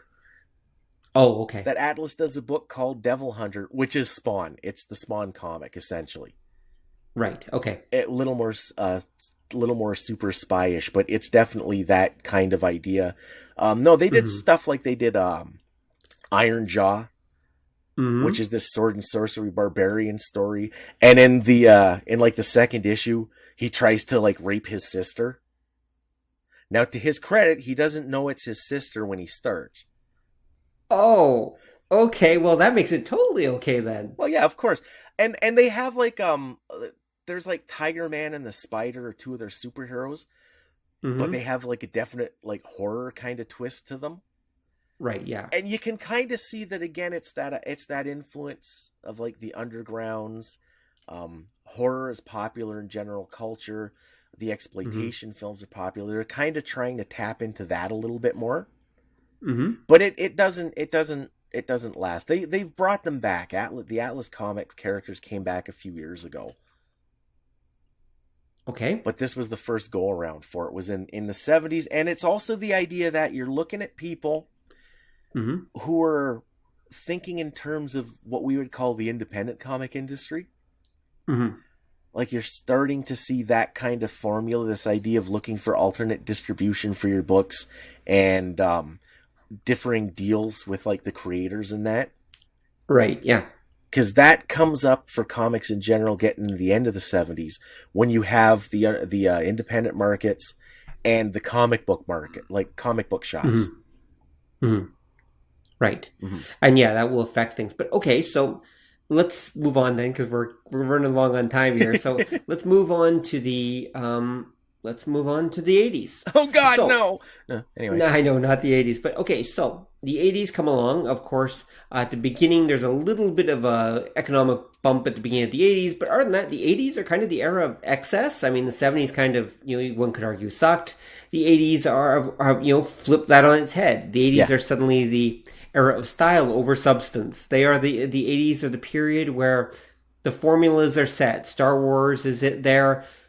Basically, the popular culture as we know it today is basically solidifying in the 1980s. Yeah, they're still experimenting because you're right. It's an up period. It's an economic up period. People are hopeful again. People got disposable cash, so you can take a chance with your entertainment. You can. And also I should note as well, this is also the period of, it's kind of the 50s again in a lot of ways. We kind of skipped over it towards the end of the 70s.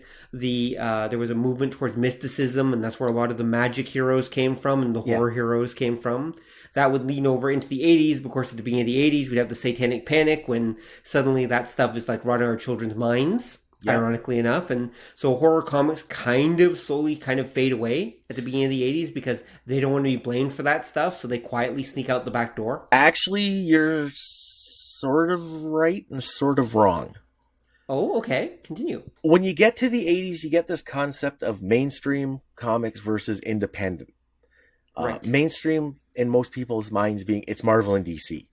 Right, that's true. At this time, it also includes Charlton and Modern and Gold Key, but they're kind of small players now. Mm-hmm. Like they're still mainstream comics because they're using the old school magazine distribution formats for sales. Mm-hmm. The independents are sold in comic shops specifically dedicated to comic books, and we've explained that again. Do your homework. There's an episode. And what happens is there's a split where the independent guys don't care for superheroes. Right. And this is one of the first examples you kind of start seeing of weaponized nerd rage. Is the independent guys generally don't care for superheroes. The superhero guys don't care for independents. So they spread apart. Marvel and DC start, like I think at this time Marvel's no longer doing horror comics. I think by the 80s they're straight up superheroes. Right. With a catch that comes up in the mid 80s. DC still kind of does, but they're on their way out. The horror comics jump to the independents because the early 80s there are a lot of independent horror comics. Right. Actually, we did skip something that I think is actually somewhat important, and I apologize for that. In the 1970s, we also saw the rise of fandom. Yeah. Now, fandoms had already existed before then, but the 1970s was the era of the fanzine and such, where fans started sharing their ideas with each other through underground magazines. And we also start seeing the rise of comic book conventions. Yeah. Well, this is where we start to get the rise of what we'll call the professional fan. In a lot of ways, are the results of the 1970s. Yeah. That will expand in the 1980s, but it starts in the 70s. And I think that that's an important note because when you start bringing weaponized nerd rage, that's the fan culture. Yeah. Yeah, because what happens to that end is Marvel back in the 60s starts the MMMS, the Merry Marvel Marching Society, which is kind of their fans. Right, exactly. And I think, again, it's out of that, because what used to happen with the Marvel comics, and one of the things that made them different, is Stan Lee would do editorials that would directly address the fans. And he personalized the people who worked at the company. Like, he'd make up anecdotes and stories and stuff, and they would do editorials and that. He engaged the fans in that capacity a lot more, and I think that's the beginning. What you had in the 70s was Marvel did FOOM. FOOM. Yep. Friends of Old Marvel is what it was. And it was kind of a an official fanzine.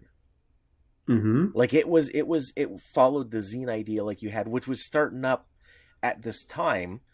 DC did one too. It was it DC Spectacular? Was their version that they would do. I don't remember it, no. They would have guys come in and write articles about older characters and about anecdotes and that, and it was the fan thing, and it picks up in the 70s. That leads to the comic conventions. It's like we said before, what we know as a convention comes out of the Star Trek fan meetings of the early 70s. Right. The comic book guys kind of pick up on that because you're, like you said, you're having professional fans. You're having these zines come out regularly. You're having the fans organize. You're having long-term fans at this point. Yep. Like the idea of it still holds that you were a comic fan for like 3 to 5 years and then you'd find something else.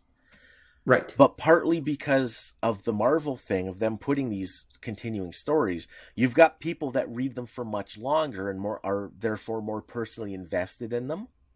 You also get, when like the independent scene starts up, you get a bunch of actual like magazines that come out of that fanzine thing. Produced, like that's where Amazing Heroes comes from. Right. Which is basically a professional fanzine. Right. Yeah, that's true. And with the rise of the conventions, with the rise of like the organized fan network, sadly, you're also starting to see the speculators creeping in. Because these are a distribution method and people are aware of old stuff. They're curious. They can be sold old stuff at like an inflated price. That was one of the things that made comic shops different, was that they would hang on to old comic books and resell them, which prior to that with the newsstand, the mainstream distribution, after like 3 months, you'd ship the unsold ones back to the publisher and get a refund on them. Right. That's one of the reasons there aren't very many copies of really old comic books around. So yeah, you've got that. At the beginning of the 80s, you do have a lot of that separation, though. Mm-hmm. Like I say, the superheroes are their own separate thing. Right. Okay, that makes sense. All right, so we've got the 80s, we've got fan culture then that's rising, of course, during this time, and comic book conventions are getting bigger and bigger. Well, they're sci-fi conventions, but remember, comic books during the 80s also become a commodity. Yep. And also for the conventions, this is where you start seeing comic book conventions, which is a convention for comic books, which we kind of don't have anymore. Well, yeah, they're now, because it is more profitable, they're general sci-fi, comic book, fantasy, everything conventions at this point. For the most part. Actually, it's ironic. The anime stuff have their own conventions. Like, there's actually anime conventions, and then there's just sci-fi fantasy conventions, which are basically comic book conventions. Yeah. I think there might still be a few comic book conventions. One could argue, actually, that San Diego Comic-Con, hence the name, is actually technically still a comic book convention. It is, but you start seeing a lot of Oh, yeah, it has a ton of spillover, though. Yeah, because I'm not poo-pooing the notion of that, but back in the day, like, say, the 80s, even going into the 90s, like, if I went to a comic book convention, it was just comic books. Yeah, that's true. Yeah, it wasn't movies, it wasn't model kits, it was just comic books. Absolutely, yeah, we had some here in London, and that's exactly what they were, just tons of comic book sellers for the most part, selling back issues, selling whatever, and then there might be a few artists doing some sketches in Artist Alley, and that was basically it. Yep. And again, it was all very, because I remember back during this time, I went to like one of my first ones, and Ty Templeton referred to my comics as wallpaper. That's awesome. It was, because he then actually sat down and spent a great deal of time explaining stuff to me. I think mostly because he didn't want to talk about superheroes anymore with the guys that kept asking him questions. So he'd rather sit there and just rag on your comics instead? Yeah, well, he wasn't right. He actually had a lot of really, like, useful advice and stuff, but it was funny because it seemed like that was a delightful distraction from, well, in Justice League 4 when this happened, what? Because, yeah, he didn't seem a big superhero fan himself. Right. Okay. I can see that. So let's look at this. So how does a 1980s culture reflect the superheroes of the time? Everybody's a ninja. Okay, and we're done. All right, on to the 90s. Well, no, I wouldn't say not just everybody's a ninja. Remember, this is also the era of the golden age, basically, of the X-Men as well. So everybody's... When X-Men rules the roost, and superheroes have problems. All superheroes have problems. Yeah, and you start seeing, like, the team. Yeah, well, the X-Men, like, sold a gazillion copies every month. So suddenly everyone was the X-Men. Yep. And then the X-Men were ninjas. That would, that would be the 1990s actually, but okay, there's that too. No, because remember it was early in the 80s that you found out that like Wolverine goes to Japan and he's like a ninja, and Daredevil like trains under stick so he can fight. That's true. He fight the hand, so Daredevil becomes a ninja, and Elektra was always a ninja, and that wasn't this. Getting in the middle of the decade was like the Green Lantern bow hunter, where Green Lantern becomes a ninja, and like just everybody's a ninja. Green Arrow, not Green Lantern, Arrow, but yes, you're right. Yeah, you're talking about Green. Was it Green Arrow? Was that the Longbow Hunters? Or that would come later, I think. It was something like that. But and that's when he gets the hood. When he stops wearing the Robin Hood hat and he gets the actual hoodie, like that, he becomes a ninja, and it's like, oh, okay. Basically, yeah. And Wonder Woman was already a ninja. Because I should note, for those who weren't alive during that point, in the early 1980s, partly as a result of the kung fu craze of the 70s creeping in, but there were a few other things that happened as well, which I think we've talked about before. Yeah. There was a huge ninja craze in North American society. Ninjas were the ultimate weapon. They were the ultimate everything. They were the coolest thing since the history of, humanity, basically. Right. As far as 1980s culture was concerned, at least like early 1980s culture. Mm-hmm. And that lasted for about 2 or 3 years. But in that point, nerd culture in general got a huge hard-on for ninjas that they just never lost. It was kind of like they got Viagra or something. It just kept them hard for like a decade or two to come. Ninja Viagra. Ninja. That explains why it lasted so long. They should have gone to the hospital. It does say that on the package. If your ninja lasts longer than 4 hours... Exactly. And consult an ancient Chinese master who will help take care of that. If your ninja lasts longer than 4 hours, seek out Shokashugi quick. There we go. And it does seem anybody who's like under the age of 35 is probably wondering what we're talking about. No, in the 80s, like everything was ninjas for a while. It was so weird. Yep. That was, I believe it was the early mid 80s that went down. Yeah, because what you started happening too was because that was the era of the Ninja Turtle too. Like this is when they took off. Well, again, because remember they're all coming out of the 1970s kung fu craze, because ninjas were big in Japan and of course Japan, and of course. They were big in America because the Americans were getting them with a slight delay. They were getting these bad dubs and everything. Yeah. Also, let's see. Oh, there we go. Like the movie Enter the Ninja, The Master Ninja, all that stuff. That was like 1984, 85. Yeah. Like ninjas kind of had worked their way into American culture and they were just like, they were the coolest thing ever. Yeah. And then what ends up happening for superhero comics is you've got the independents are a thing. They kind of do their own thing. There's some independent comic superheroes, not a lot. Actually, I should add one other note that goes along with the ninja. Sorry to interrupt for a second. This is also the period where truly, and I do mean truly, we're seeing crossover between the Japanese stuff and the American stuff. Yeah. That really started at the end of the late 70s. But I think we've mentioned on shows before that there was a local Japanese language with English subtitles, I've heard, in TV station in New York area at that time, or at least they could watch Japanese content. So there's little doubt that the creators like Chris Claremont and the other Marvel guys, they were watching anime during that time. Yeah. Like they were seeing like Cyborg 009, which is basically the X-Men before the X-Men. It's Claremont's X-Men is what it is. And they were also seeing Gatchaman. They were seeing all the Japanese stuff at that point, and they were getting totally influenced by it. Yeah. And some of the Japanese style was creeping into the American stuff, not to the degree it would in like the mid to late 1990s when there'd be a dozen anime in-jokes in every single Marvel comic for a little while there. Right. But that was during the first wave of anime fandom. But this is kind of still quasi-underground anime fandom that was going on in like the late 70s and the 80s. So at this point, it's still basically this underground culture for the most part, or what you can see on your local multicultural TV station, basically. If you're in New York, LA, or Hawaii. Yeah. But it is there, and it is influencing the American superhero stuff. I just want to throw that in. Yeah, because it's if you're in the know, you're aware of it.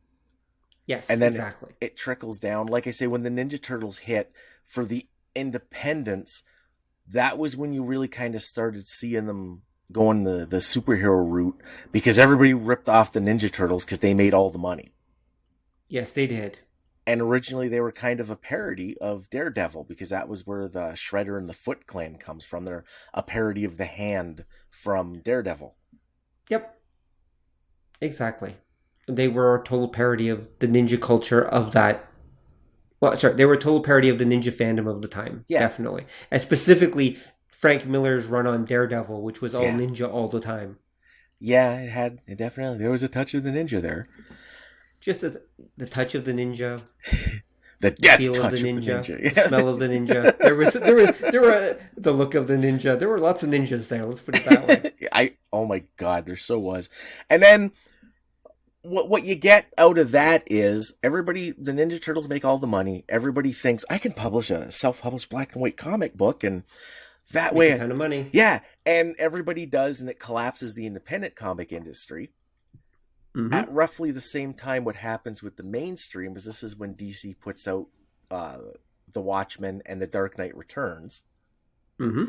And those take off, and those end up being what finally lets Marvel and DC break into the comic shop distribution methods.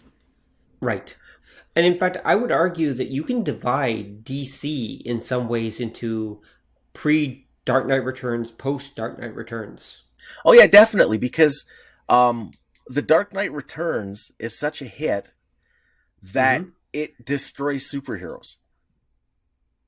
Pretty much, yeah. Like, it's the start of the darkitude of dark era of superhero. Because everybody wants to do that. Because remember, just prior to that, one of DC's top-selling superhero books was the Keith Giffen Justice League. Yeah, which was very light and fluffy and fun. Mm-hmm. Well, they had some heavy moments, but for the most part, no, it was comedic. It was light. There was a lot of wackiness to it. Dark Knight comes out, all of a sudden, that all goes away. Yeah. No, I can totally see that.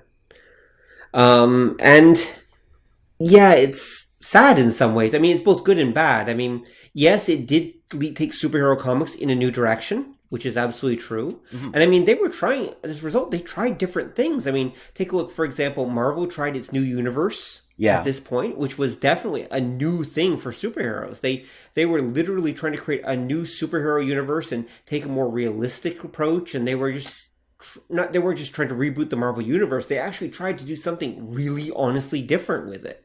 Mm-hmm. It, of course, collapsed on itself because people just wanted more of the old Marvel stuff. But, c'est la vie. Yeah, because Marvel was at this point, once The Dark Knight happens, DC really starts taking off, and Marvel had tried a few different things that never stuck for too long.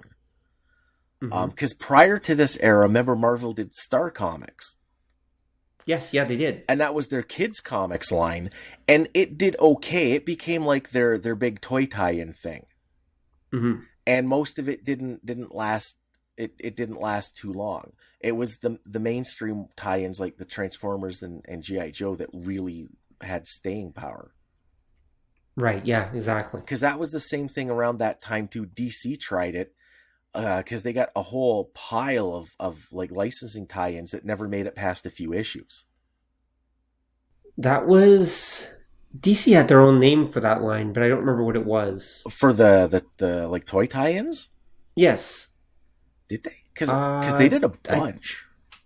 I thought DC had its own name. By the way, The Dark Knight Returns, for general reference, was 1986. Mm-hmm. So some of what you're talking about, I think, would have actually kind of run parallel to this. Like, for example, the DC Star line, if I remember right, Marvel's Star Comics, would have actually been post, I think, Dark Knight Returns. Oh, no, it was just before. It would have... It lasted for a little bit. Like, I think it lasted into that time, but it was I want to say it was around 84, 85. Marvel Star Comics, 84. You're right. 84 to, it looks like maybe 86. Yeah, it was kind of just because they were trying to copy the Harvey model. Yeah, they were. Because that's why they had Heathcliff. Yeah, and Royal Roy and Wally the Wizard and Planet Terry, which were all the guys who did stories for Harvey doing stories for Marvel. Yep, that's true. And it was, again, because they're looking for that new market. I think...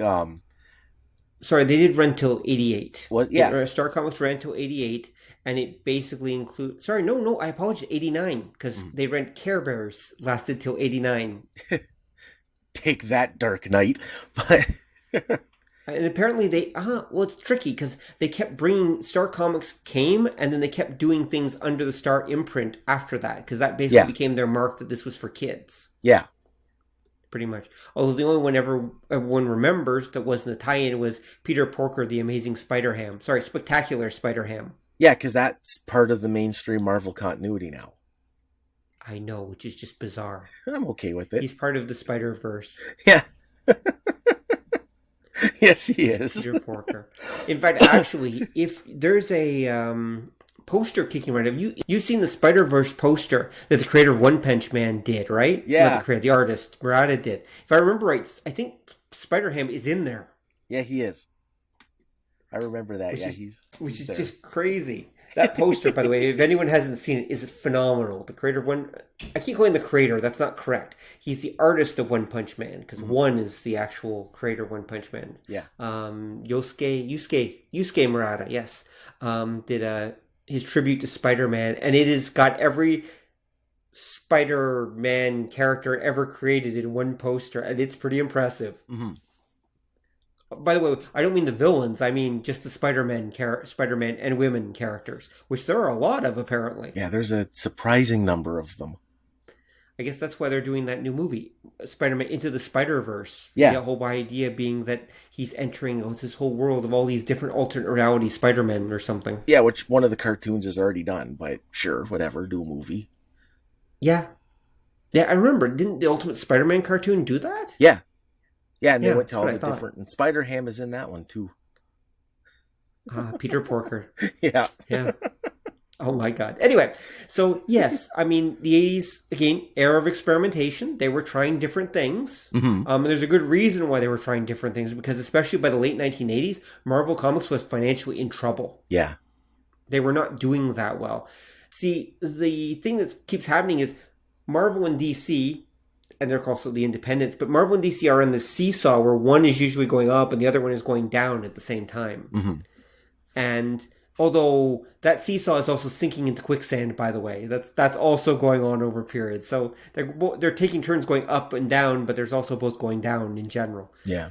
Unfortunately, not very up. And so at this point, Marvel is mostly sinking in the late 1980s. Marvel, I think, has its first bankruptcy, or second, in 1989, I think it is. Mm-hmm. I'd have to check that, but bankruptcy protection, 1996. Mm-hmm. They filed for Chapter 11. Yeah. So well, The Dark Knight was coming out. They filed for bankruptcy, basically. Mm-hmm. And then because they had some Heroes World endeavor. Oh yeah, Marvels became part of Heroes World, which was one of the distributors. That's right. Yeah. Okay. And Marvel Enterprises was created in 1997 when Toy Biz bought Marvel Group to end the bankruptcy, forming Marvel Enterprises. Mm-hmm. And in 1998, they launched Marvel Knights, which is the horror hero and all the tough, gritty stuff. And so we enter that period. Anyway, so what basically happens is that in 1997, they come out of bankruptcy and they're flush with cash from their new employer, and they're trying new different things with different people in charge. And so, yeah, because a lot of things they've tried haven't worked, like New Universe, for example. Yeah. And so they're entering the 90s, and of course the 90s is the era of dark and darkitude. So we get, Marvel Knights, which of course is their horror heroes and the grittier stuff. In 2000, and of course we're going to get Rob Liefeld and the Image guys entering the Marvel system as well. Yeah, there's a couple things that kind of happen when you're going from the 80s into the 90s. Okay, please discuss. The big one is, like I said, you got the Dark Knight. Superheroes all become the dark of the dark, darkness of darkitude of dark. The speculators are a big part of the market. Mm-hmm. When you get the Marvel and DC move into the comic shops, because after the black and white collapse, the comic shops are still around. They need something to sell that's more reliable. Because remember, you can't return them. And they're buying a lot of these independent comics sight unseen. Yeah. Nobody knows what the next hit's going to be. It's probably not this book, but it might be. So I'd better buy at least a couple. When the Dark Knight hits, all the comic shops start shifting over to the Marvel and DC stuff. Mm-hmm. Part of that is you can now get a copy that hasn't been thumped through on a spinner rack. Mm-hmm. People start commoditizing them. You've got the back issues. There's the CNN report about when the Punisher gets his own book about how old copies are worth money. Speculator boom. Going into the 90s, you've got the speculators, you've got the dark. The big thing that happens is Image Comics. Right. Where Marvel's top guys say, we could make more money if we did all this ourselves. And they leave and start a company, and there's a certain Image formula for doing a comic, and that is grit your teeth, wear a lot of pouches, and always scream. Okay. Which is a bit of a joke, but if you've ever seen like an early 90s, mid 90s era superhero comic, you know what I'm talking about. Mm-hmm. More cross-hatching. Grr, angry. Rah. Yep, true. And the Image guys end up making money hand over fist. Yep. Like just prior to them leaving, they made a big deal of not exactly rebooting, but kind of sidewaysly rebooting the X-Men. Then they put Jim Lee in charge. Mm-hmm. And it's got 20 different covers, and it sells 1 million copies. And everybody's all excited because they think, like, this is the big boom. This is the new age of comics. Well, no, it's not that 1 million people bought it. It's that like 100,000 people bought 10 copies and are sitting on them now. Mm-hmm. But that kind of thing happens. You get the names they're selling. You get the designer comic. Image happens. They capitalize on that really well through no fault of their own. Anything they put out, people buy. They're instant collector's items. It goes up and up, up, up, up. DC ends up destroying the superhero industry and comic books in North America in general almost with the death of Superman. Mm-hmm. In the 80s, you had the beginning of the non-event. Okay. Which is where you advertise, and this story shakes up our whole universe. And it's because DC did Crisis, the original. They reformatted their whole world because the 80s is, remember, you have these long-term fans, you have older fans. They basically do what Marvel did in the 60s in the 80s with their stuff. Right. They redo it, they reboot the universe, they remove everything around to get more solid storytelling. Mm-hmm. Marvel does the Secret Wars, which is billed as another big event, but where nothing happens. They do a back and forth with like all these non-events, culminating in the 90s with DC Comics doing the death of Superman, where Superman dies for real, for good this time, of course. Mm-hmm. Nudge, nudge, wink, wink. Yeah, and it was crazy because that's when I worked at the comic shop. Mm-hmm. And yeah, you would get the book in on Friday and sell it for like $2.50 cover. By Saturday, it was going for $15. By Tuesday, It was going for like $50. Because everybody had to have it, and it was because it was the speculators that were buying 10 copies or everything that were fueling the comic industry, like the superhero comic industry, the mainstream especially. Mm-hmm. This went on for a while, and once that ended and they did the reign of the Supermen, where 4 Supermen come back, the price starts bottoming out. Mm-hmm. Because people are like, okay, it's done. I've got this thing. The price freezes because nobody's buying them anymore. There's no demand. Mm-hmm. Guys are like, oh, maybe it's cooling off. I'll sell a couple of copies because I've got 30. They start kind of selling them off, which ups the demand. The price starts dropping, scares the shit out of all these people who bought them. They want to sell right away. The bottom falls out. Everything collapses, and that's basically the end of the North American comic book industry. Yep.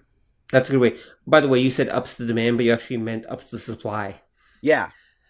Yep. Yeah, exactly. So suddenly there's a zillion of them on the market. They're worth nothing, and they all end up in 50-cent bins. Yeah, pretty much. The only one that really is kind of worth something, I think, is the original appearance of Doomsday. Mm-hmm. Like the very first part of it, because Superman's comics were not terribly popular at that time. Right. So they didn't print a lot of it, but when they announced the death of Superman, saw the interest, they started upping the print runs. Right. So that first one is actually relatively rare. So it has a little bit of value still, I think. But the rest of them, they're not like they did. Like I saw them listing for like $100 at one time. Okay. So that, I believe you. That collapses it. The problem you get with even something like Image, that there's novelty because they do these, like, again, it's this crazy over the top art and these angry stories that they're writing, and there's some novelty, but most of it is the names. Most of it is that, oh, this is the top guy for Marvel, and I'm going to buy 8 of his book and put them away. So the bottom falls out of that too, and basically North American comic books die. That's when the Japanese stuff moves in, because the kids, the next generation of readers, don't give a shit about superheroes because they've sequestered themselves in comic shops.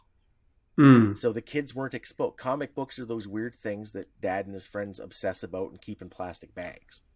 Yep, exactly. And I think in a lot of ways one could argue that's what truly kills the North American comic. Yeah. Yep, exactly. And you can go listen to us go on in more length about that. Okay, so back to the question I keep asking then. How do 90s superheroes then reflect 90s culture and what was going on at that time? Greed. I think greed and apathy. That like I say, they were a commodity more than they were entertainment. Right, okay. Although the characters, Mm-hmm. and this is kind of a big thing because this is the era, like you were saying, Marvel gets bought, becomes like Marvel. They'd been Marvel Entertainment before, but the comics were kind of the core. Mm. At this time, Marvel and DC's comic divisions, by the end of the 90s, are basically holding properties for the license to the characters. Yes, they are. The Yeah. characters are popular. Mm-hmm. The comic books really aren't by the end of the 90s. Right. But you've got stuff like they did the X-Men cartoon that we found out is the basis for the entire current entertainment industry. Pretty much, yeah. And it was popular. They did the first X-Men movie, and it was popular. Mm-hmm. Even 89, you had the Batman movie, which was super popular. Mm-hmm. And then they managed to kill that off by like the 90s. No, bat nipples. But anyway. Yeah, we're not going to worry about that. All right. No. So, DC was trying to reinvent itself at this point. Again, Marvel was going up and DC was going down during the 90s. Yeah, DC had success because they did Vertigo, which was yes, that's right. Their weird, yeah, that's true. Their weird artsy emo comics, which appealed to a whole audience that the superheroes didn't.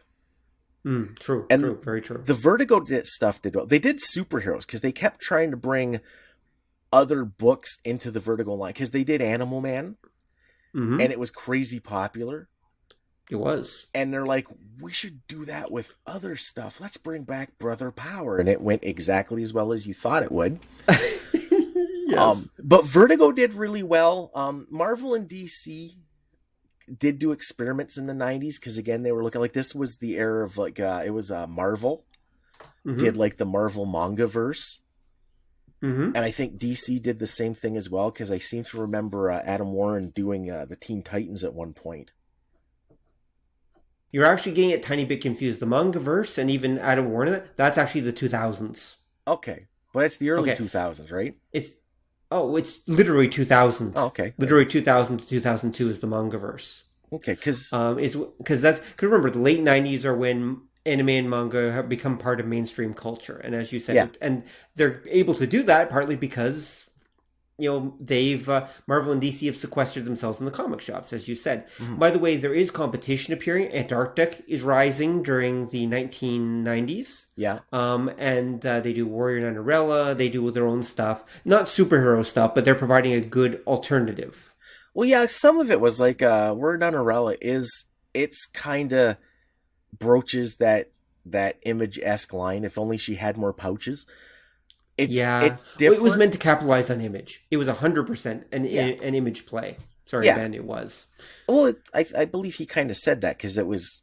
He's good at reading the trends. Right. Never mind. So I'm not apologizing. Because it was a little different. It came from that school of thought. A lot of people were doing that, and then when the bottom fell out, like this is why you had like another. It wasn't black and white. A lot of them were color, but you had another like independent glut happen in the 90s.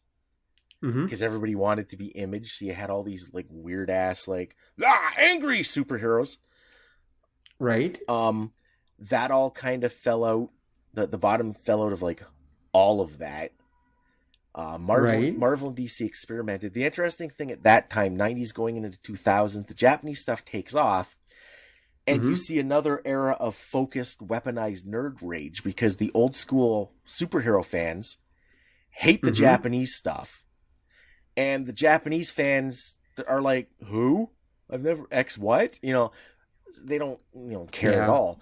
And that leads to another kind of fandom dichotomy of the time. Because I can remember, like, in the 2000s, websites that I used to post on and that, where a lot of the fans were our age and were superhero fans that would just bitch up a blue storm about how horrible the Japanese comics were, and they were terrible, and I don't know why they're so popular, and why Batman is so much better, and then you'd like question them, look, what don't you like? They look weird. Okay, but what about the story? I don't read them. Then shut the fuck up, you know. But, well, yep. Because again, it was that idea. It was the same thing that you had with like the independent guys and the mainstream guys in the 80s. It was that idea that they didn't mix. Yeah, they were two completely different groups. Yeah, in their own minds at least. Yep, exactly. Okay, so now we're into the early 2000s. Yeah. Okay, and I would characterize the 2000s for the most part as a period of experimentation because they have no clue at this point. They have no clue what they're going to do with superheroes or superhero comics. They have no idea how these things are developing. I know that might sound strange to a modern fan to hear, but the early 2000s, for the most part, are basically Marvel and DC flailing around desperately trying to find something that works. Yeah. Because at this point, manga and anime are eating their, specifically manga, are eating their lunch. Actually, they're eating their family at this point. Pretty much, exactly. They're watching their sales plummet. Their corporate owners are basically screaming at them to make a profit every quarter. And so they're forced to just constantly be doing all these horrible exploitational crossovers every 2 or 3 issues. Yep. Which makes them almost unreadable. Because think about this. So you're trying to read a story about, let's say you're into the Spider-Man. Okay, fine. You want to read Spider-Man comics. No problem. Except that every 3 issues, he's involved in a crossover that involves 10 other comics. Yep. And then once a year, he's involved with a crossover that involves 20 other comics. And you have to read all of them in theory to actually keep up with what the hell is going on with just Spider-Man. Yeah. Who the hell would read that? And the answer is nobody, because they quickly gave up. I mean, they tried the Mangaverse. That didn't work out for them because it was just like it was a cheap attempt to rip off, Japanese style stuff because, again, it was eating their lunch. Yeah. They brought back a lot of old stuff. There was a ton of reboots or reappearances of stuff or comic series that had been canceled in the 80s. They suddenly brought back again because mostly, I suspect, to renew the copyright on the characters, but also to just to try something. Yeah. Part of it too was this was also the era of the Crisis on Infinite Crises. That DC especially, but Marvel kind of sort of got into it too at a certain point, would totally reset their entire universe every couple of years. Right, yep. So adding to that complexity, if I'm reading Batman, all of a sudden Darkseid shows up, rewrites history, Superboy punches out the universe, and Batman's different now, and it's like, what? Like, that was the big thing. The one that got me was they did, Flashpoint, which was, kind of a soft reboot. And halfway through Flashpoint, they announced the new 52. So you're rebooting your universe in the middle of one of your Universal reboots. Well, okay, just to say, that's actually the teens. We're actually not quite there yet. Oh, who can tell? Yeah, the new 52, I know, it's hard to tell. Remember, it's 2018, dude. We're almost done the teens. And we're not even there yet. But yes, you're right. I mean, they kind of blend together, but there are some differences. Yeah. The new 52 was definitely the result of, we have no idea what we're doing, so we're just going to completely reboot everything. Every single thing. Again. We're going to reboot it all. Again, because I think you did see that in the 2000s. By the mid 2000s, you were seeing these Universal, big ass reboots of their books. Marvel would sneak them in. Yeah, Marvel tends to sneak them in, do House of M, if I remember right, where the Scarlet Witch basically rewrote reality. Yeah, I think this is the era of Marvel Max as well. Yep, it is. Yep, they're trying. So basically, the short version is the 2000s. They didn't know what they were doing. Of course, this is also the post 9/11 era in the 2000s. So for a little while there, people in New York have had buildings fall on them. I mean, how do you get them to buy comic books at that point? I mean, there's a strong attempt to use comic books to bring up the American spirit and everything. There were, if I remember right, there were some Spider-Man comics and other Marvel comics where they were about characters dealing with 9/11 apparently happened in the Marvel universe or something similar to it. So there were some attempts to tie in with, reality and such. I mean, but for the most part, I mean, Marvel doesn't know what it's doing. It really doesn't. And okay, you don't agree. Continue. I agree, but I would phrase it different. Okay. Because the problem that you get in the 2000s that persists to this day with your Marvel and DC with the comics, because the characters are doing really well. It's just the comic book part that doesn't do very well at all anymore. And I think it's because it's not that they don't know what they're doing. They have no idea who their audience is. Okay. Like, this was the problem when they did, like, the Marvel manga verse. Well, borrow from the Japanese. This was the era when their long-term fans fucking hated the Japanese. Well, they're not going to get it. And then the guys who like the Japanese stuff are not going into a comic book shop.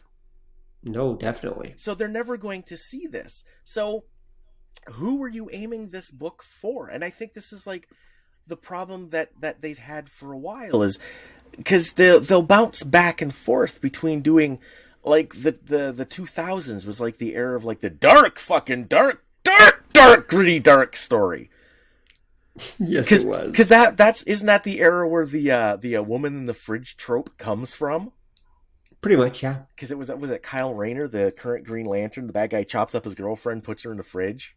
Yep. Yeah, fridges are. Yep. Yeah. Zatanna, like, has to rewrite everybody's brain after they beat the shit out of Dr. Light for raping the elongated man's wife and stuff. Yep.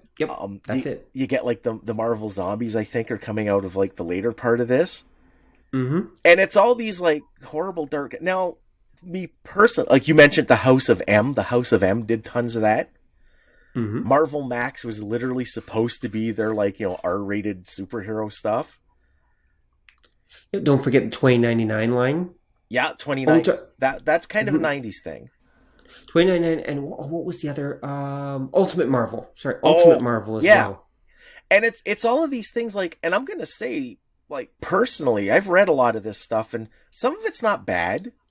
Yeah, Ultimate Marvel had some good stuff. Yeah, and my problem with Marvel and DC doing, like, questionable, mature audience content is they always half-ass it.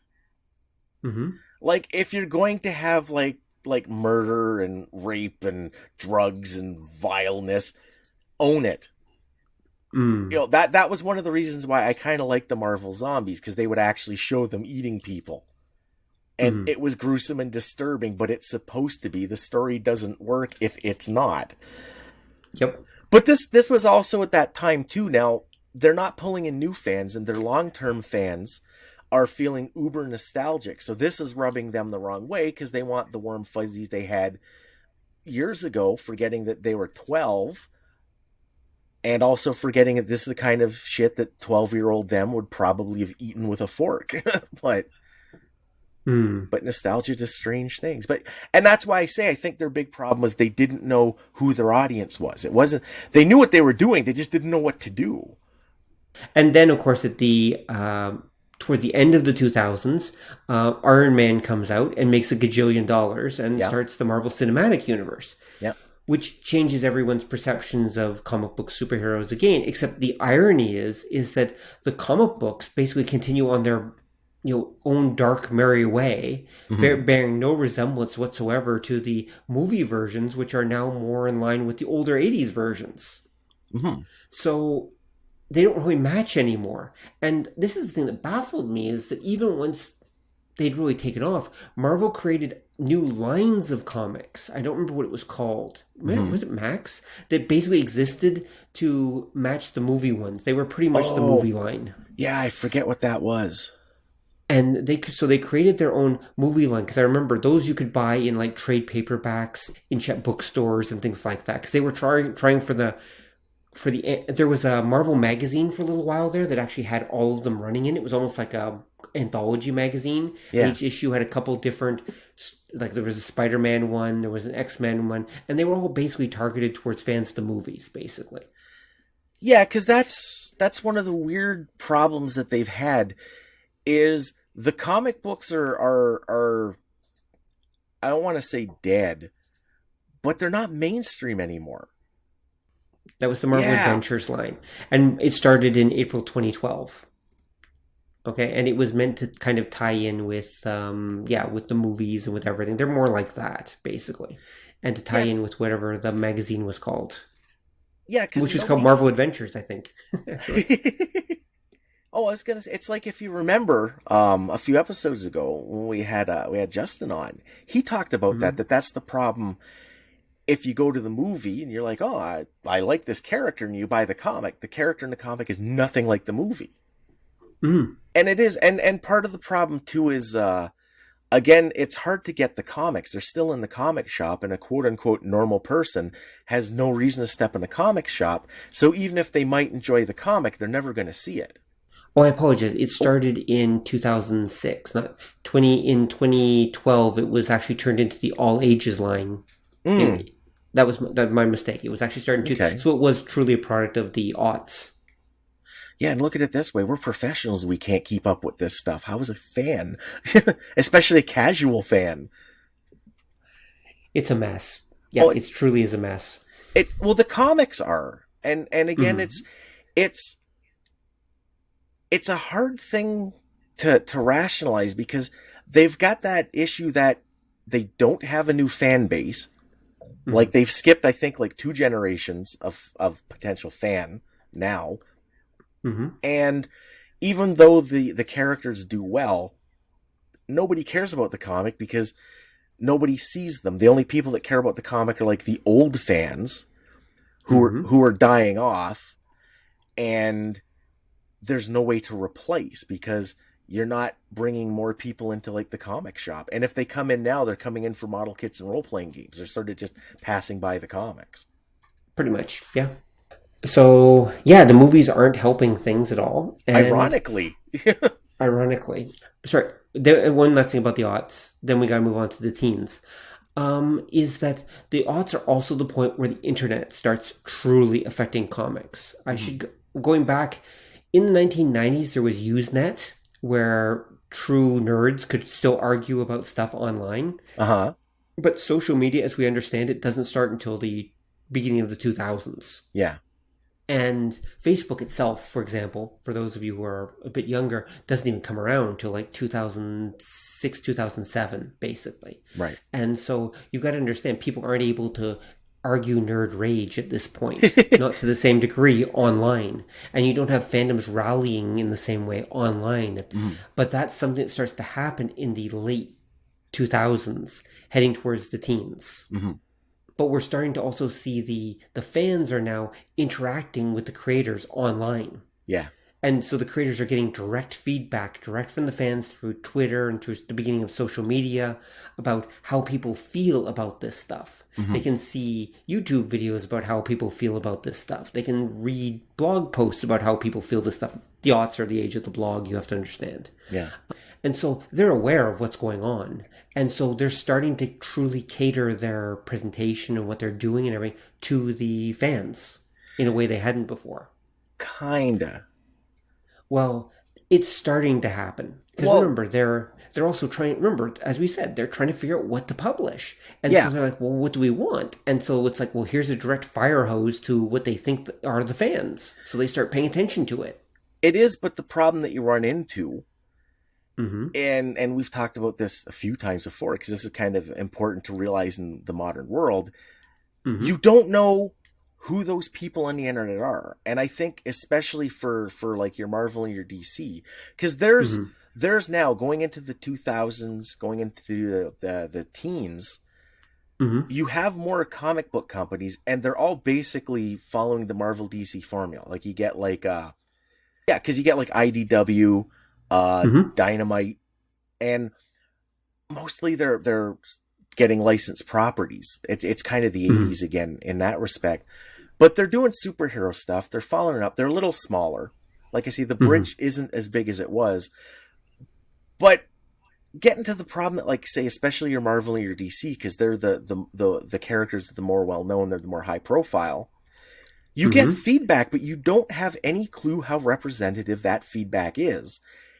And I think that's the big problem they have now, because I can, like, put, like, a YouTube thing up, and I can just rant and rave about how Superman wearing his underwear underneath his tights destroys the character and ruins it, and I get 300,000 views. I don't know if those people agree with me. Mm-hmm. You don't know how much I represent. I might just be one wackadoo with a strange red underwear fetish. Like, you don't know that. Yep. You have no idea. Yeah. The example that I use a few years back, for a few years, it seemed to be the thing to do to complain about a lot of comics. DC caught a lot of heat for this, like with their comics being like, it's terrible and it's exploitive and it's sexist and inappropriate. And people would complain about all of this, but if you paid attention to the complaints, they were only talking about the covers of the comic books. Read them? Hell, they're not going to read them. Those things are sexist. They don't want to support them. Yeah, and this is what I mean. But it was all of these opinions specifically tied, if you paid attention, to just the cover. And I thought, these are just folks who are they might have a genuine concern.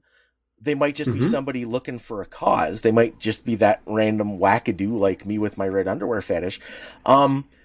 But you don't know how representative. They're not really speaking to anything. They just don't like the covers. Mm-hmm. And the irony to that is a comic book cover, especially a superhero cover, is supposed to be exploitive and mildly disturbing and sexist, because that dissonance is what makes you buy the comic. Mm. DC had That's true. DC was the champions of that back in the day. Because how many, in this issue, Superman dies, not a dream, not a alternate reality, and you'd see like Lex Luthor standing over a green Superman with his kryptonite rocking. I've finally beaten you, Superman. They did that all the time. Yeah, of course. But then people were complaining about it. It's marketing. Yeah, marketing is based on doing that stuff. There was famously a cover that there was a complaint because it was a female superhero team. I think it was a DC one. And the cover had the three of them tied together, and there was like an octopus tentacle coming, and they looked really concerned, and people were like outraged. And this is vile and terrible and hentai and oh my god. And I'm like, have you ever seen a 1960s Jim Aparo Aquaman cover? That's every issue of Aquaman. Pretty much, yeah. Panic Aquaman tied up with a tentacle reaching from. That's like every single. But again, it's just people would just see this cover and lose their shit. And like I say, I think this is when you get to the 2000s, you get a lot of that kind of. It might be nerd rage, it might be not nerd rage, directed at a lot of stuff that like your Marvels or your DCs are doing. Well, I think. Okay, there's a couple of things. I think with the rise of social media, one of the things that's happened, and we'll talk about this, we talked about this before, we'll talk about it again, is that you've got a large number of people that have, how can I put this, that want to make use of the internet's ability to rally people together to a cause. Mm-hmm. But the thing is, the cause itself might be important to them. It might be. It also may not be important to them.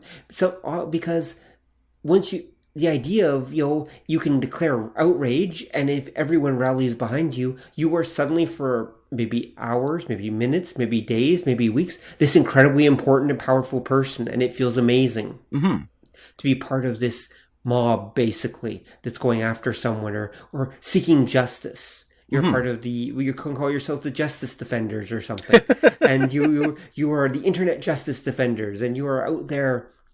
I mean, you're almost like some kind of social justice fighters or something like that. I don't know. Anyway, the key point is that you're there seeking social justice on the internet or whatever kind of justice, and because you believe you've been wronged. And so you rally everyone else together who likes being part of the mob too, because being part of the mob is kind of fun. And you target your rage towards whoever has managed to incite it. And if they are unlucky that day, the mob gets big enough and they just kind of have to kowtow to you, because that's how it kind of works. And it's incredibly powerful, and it's something. It's a kind of internet mob phenomenon that the social media has allowed, enabled, and created, basically. And the whole comic book industry, the whole entertainment industry, but definitely the comic book industry, has fallen largely prey to that.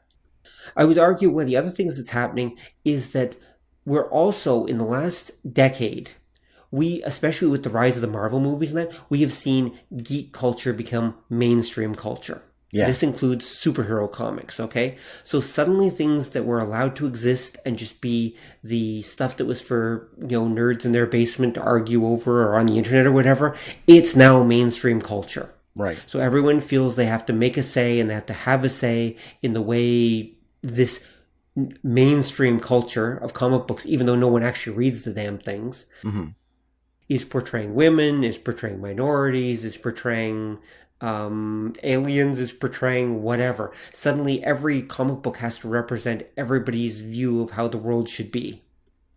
And it's not allowed to just be its own thing. It's not allowed to be, this is entertainment for whatever, for this group here.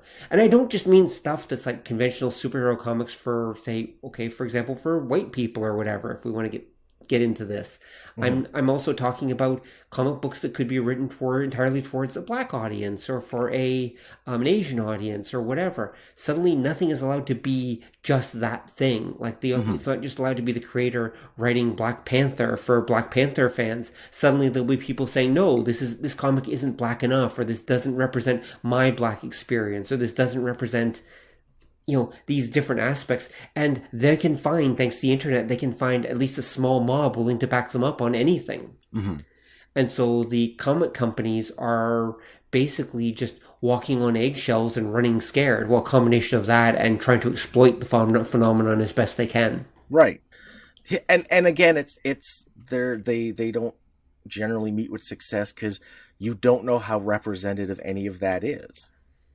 Well, exactly, because again, all you need is you and your 30 friends from your small message board or small subreddit to go after Marvel or DC about how that cover portrayed cross-eyed people wrong, and suddenly Marvel and DC is like, oh my god, we're sorry, and they like put a retraction and they change things so now there are more cross-eyed Avengers or something like that. And I guess that's good from a representative point, but imagine if you have 40 or 50 groups doing this. So suddenly you suddenly got all these comics that are trying to be everything for everyone, and it doesn't work. Oh, by the way, and almost none of these people actually read the comics. Yeah, that's the kicker, because I think what it kind of comes back to again, it's that idea that where in the 70s they realized their audience diversified. In the 2010s, they're wanting their audience to diversify, but they have no clue how to do it because they don't know who's actually paying attention. That's true. It's hard to say who is actually reading the comics. Yeah, and it leads to the problem, because this is where, like, say, a lot of, like, the social justice warrior types, I disagree with. I find a lot of times there might be a really good point there, but then it goes off the rails because you don't know, like, everybody can get into their specific camp and then rant and rave, and everybody does, and you just hear, like, the far ends of the argument. You never hear, like, what the majority thinks. Exactly. Yeah, and so you could do an example, like, say, somebody would say, there aren't very many gay superheroes. I think it would be better if we had more gay superheroes, it'd be more representative society. Okay, that's a good point. If you're the comic company, you're now seeing dollar signs because you're like, wait, do gay people read superhero comics? Can we capitalize on this? Let's look into that. And then what typically happens is you get like the brother power hippie thing where they'll make a character that's like so gay. And people will complain on both sides of the issue with legitimate concerns, and then they'll dial it back, and then people complain about that, and then they'll dial it up, rather than just because something like that, like a character who's gay, it probably isn't going to be a huge part of most stories. And if it does, it's not going to be that different from the melodrama of a straight superhero. Just because, it's a little off the beam for how we usually do this. It doesn't have, but you're going to get that combination of like marketing and outrage that just totally wrecks it. So you take something that could have been a financial boom, you take something that could have been a social boom, you take something that could have expanded your audience and your story, And because it's just people screaming at it, it ends up being a mess, which gives people more things to scream about, which makes the problem worse. Exactly. And meanwhile, superhero sales continue to just slowly circle the drain and go down and down and down. Yeah, because they can't bring people in. Like, it kind of goes with that idea of like when they did the Mangaverse. Okay, well, we'll bring in the fans of Japanese stuff. Well, no, you didn't, because they're not going to see it, and your old fans are going to make a point of keeping them out. Yep, exactly. And this is the problem that I think that like you see now with a lot of the complaints, that people complain there's not enough of something or too much of something, and a lot of the people complaining aren't partaking of the book. Now, this is one of the areas where I think, and this will be interesting to see, Marvel and DC, I think Marvel's already launched theirs. Marvel already launched theirs, Marvel Unlimited. So they've started to have their online services where you can sign up, you can pay a small fee or whatever each month and get access to all of Marvel's library, basically, or at least a big chunk of it anyway. Right. And go back and read all your Marvel comics. Well, presumably, I haven't done it myself, but I'm willing to bet that one of the things they're doing through that is they're tracking who's reading it. Right. You know, it's giving them huge amounts of data about who their readership is. And because you'll probably have to fill in all this information, or they'll kind of ask you to. Or just mine your data. I was going to say, well, what they'll do, or they'll basically take your email address and your name, then they'll buy buy all your other relevant data from Facebook or whoever else, or Google.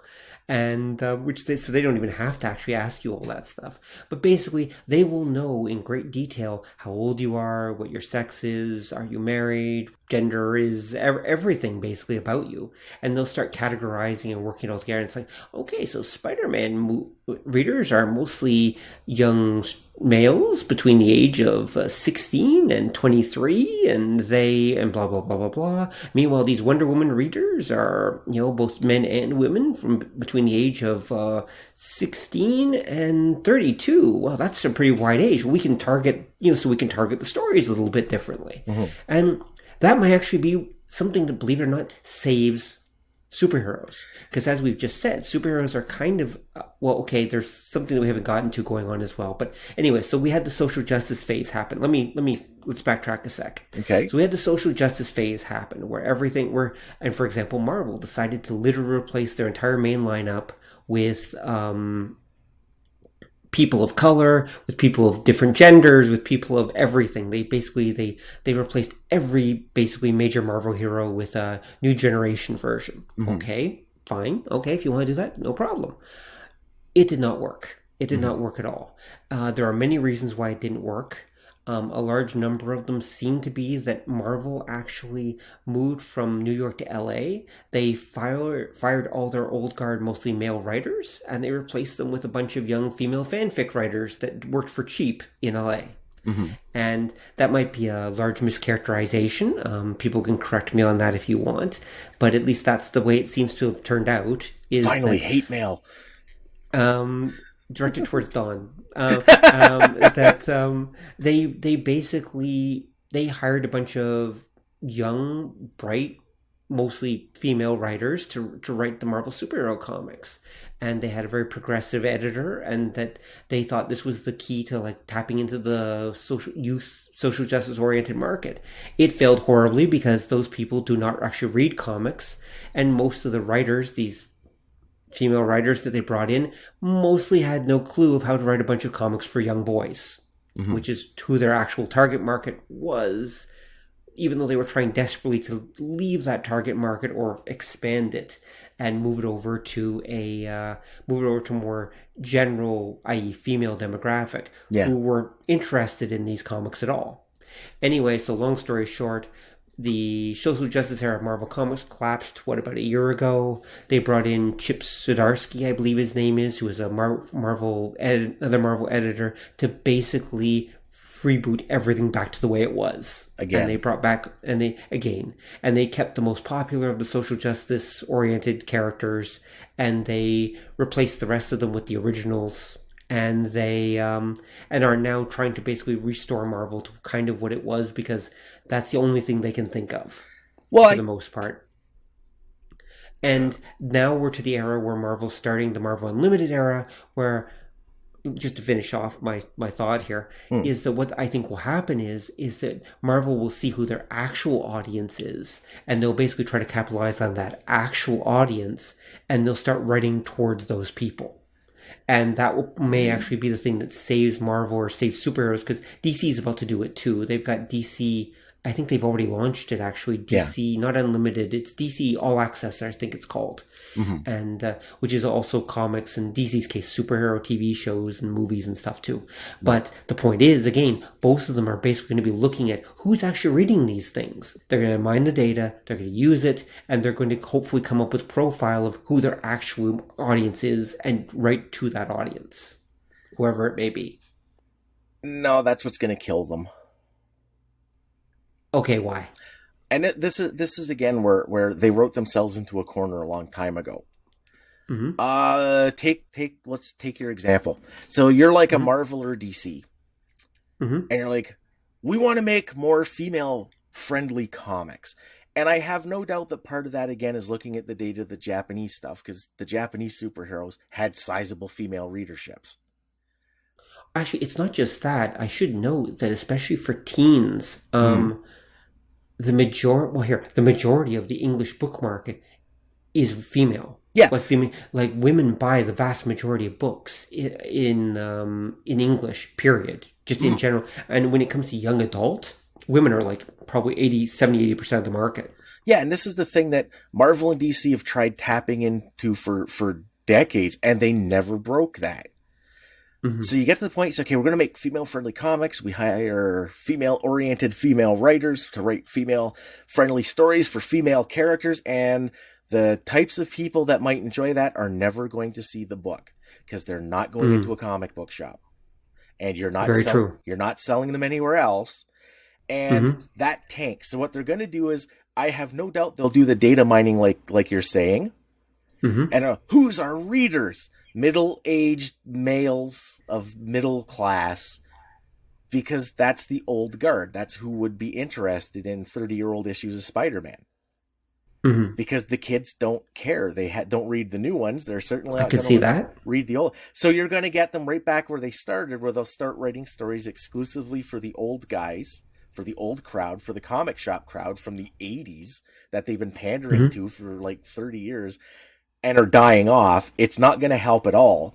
What they need to do, and I say this as if I'm like a business expert, but what I would think that they could do is do what happened in the Silver Age.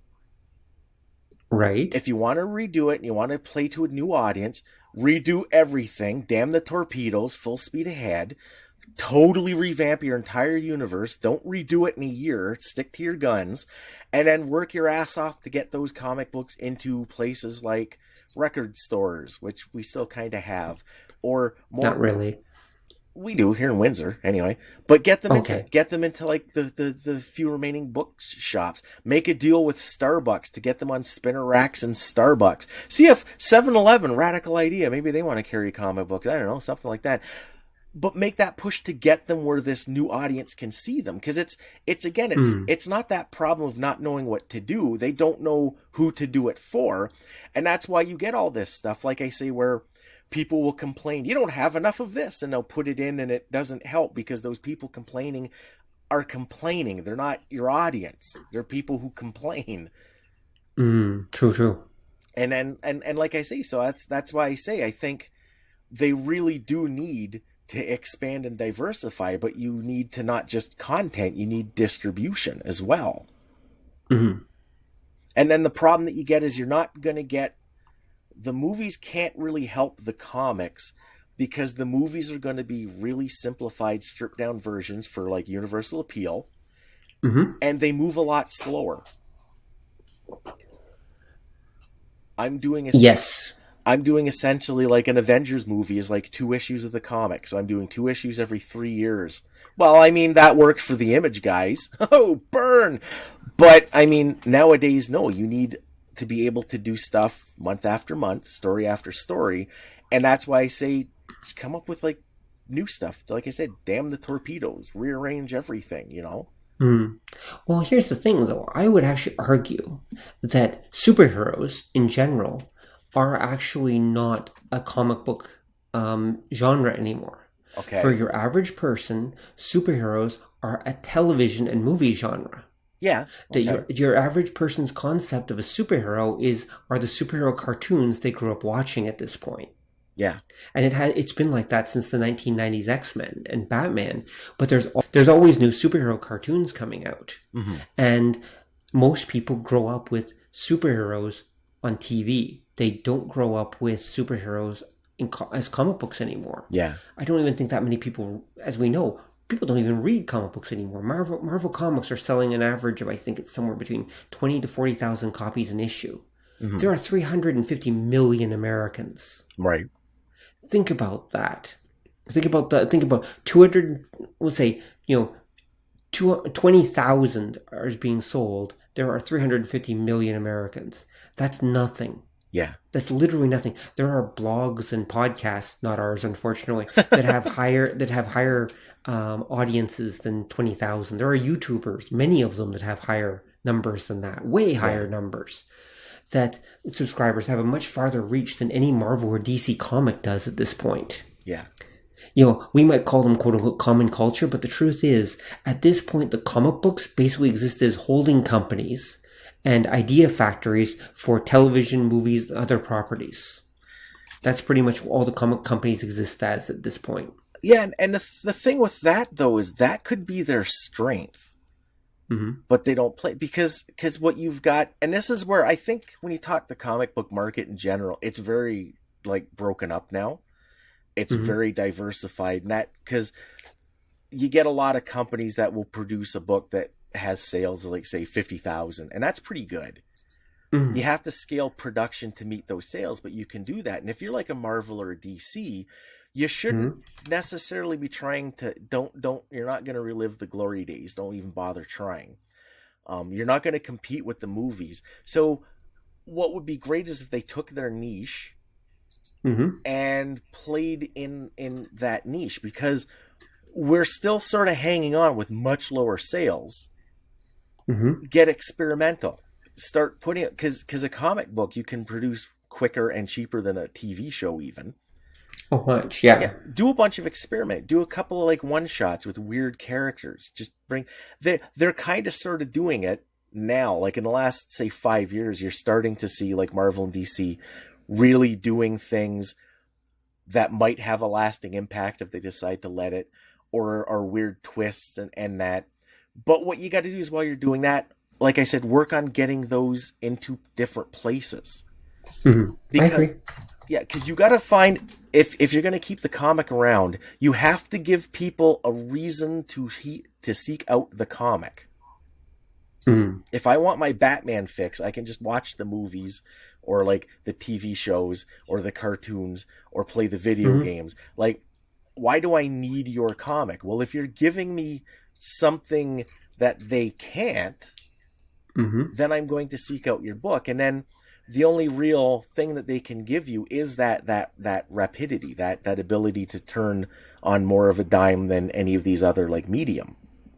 And then because it's fewer people involved, it's that ability to be more experimental, that ability to go somewhere that a movie can't afford to go, because if it doesn't, make $100 bajillion, we all like lose our shirts on it. Pretty much, yeah. Yeah, comics can be experimental, whereas movies they can't. Yeah. I mean, TV, they can't. I mean, and so I agree with you. I agree completely. They've got to go places. But the truth is, I think, and this is going to be my final thought because we got to get going, but I think that in some ways, though, I think superheroes as a genre have actually outgrown comic books. That would be my argument. I think they've outgrown comic books, and I think that they've moved on in some ways in popular culture. They aren't really about comics anymore. Comics are just one place they exist, but for the most part, they're not a comic book thing anymore. And the ones that are in comic books are, for the most part, a mess because their sales are so low. They still don't know what to do. They still don't know how to fix the problem, or at least they're not willing to do what you just said and fix the problem. Yeah. All right, any final thoughts before we go? Yeah, I think with what you said there, I definitely think you're right, but we've seen it before, because this is the collapse in the 70s. Superheroes were doing really well, but they were licensing properties. Right. So that's true. The TV shows were doing pretty good. You would get like activity books, coloring books, action figures. It was the superheroes that pushed Mego over the top. At the same time, the comic books they were coming from were collapsing. So we've seen it before, and all you have to do like it's that easy, that you just need that, like I said, that something to come back around that makes the books pertinent to the audience and makes the books a part of that formula. Like they're not the base anymore, they're a part of it, but you can do something worthwhile and fiscally beneficial with that part if you're so inclined and you take a couple of chances. I agree with that. Yeah, and that's what I'd like it to do. I love comic books. I love comic books as a form, and I want them to grow and thrive and succeed. And they kind of are, but it's happening online, and it's not superhero books. Yeah. You know what saved the superhero? What? Ninjas with pouches. Oh. Okay, look, we're going to start a new comic company, and we're going to go on, we'll go on Indiegogo and Kickstarter. We'll get fans to give us like $1.5 million, and we will use that money to fund our new self-published comics about ninjas with pouches. Pouch Ninja! Pouch Ninja. And don't worry, we'll have a ethnically and gender diverse team and of Pouch Ninjas that will go out and kick butt, and we'll get tons of hate mail for it because, our team won't be diverse enough and we won't have enough pouches, and their ninjas are cultural appropriation, so we'll get hammered for that. But the thing is, the alt-right will love us, so it'll be okay. I was going to say, what we should do is anytime anybody complains about something, we do more of it. That's awesome. Anyway, before we get any more punch drunk, good night, folks. Hopefully you found this discussion of superhero comics, American superhero comics, somewhat enlightening and interesting, and have stuck around for the whole show. Congratulations for those of you who have stuck around for the full 3 hours. Talk to you later. Good night. Cross-hatching! Thanks for listening to the show. If you'd like to hear more or join the conversation, come visit us at obeythedna.com. You can also find us on iTunes or whatever fine podcast site forgot to lock their back door. So until next time, remember that to master the nerdly arts takes time, practice, and enough Coca-Cola to drop a rhino. See ya!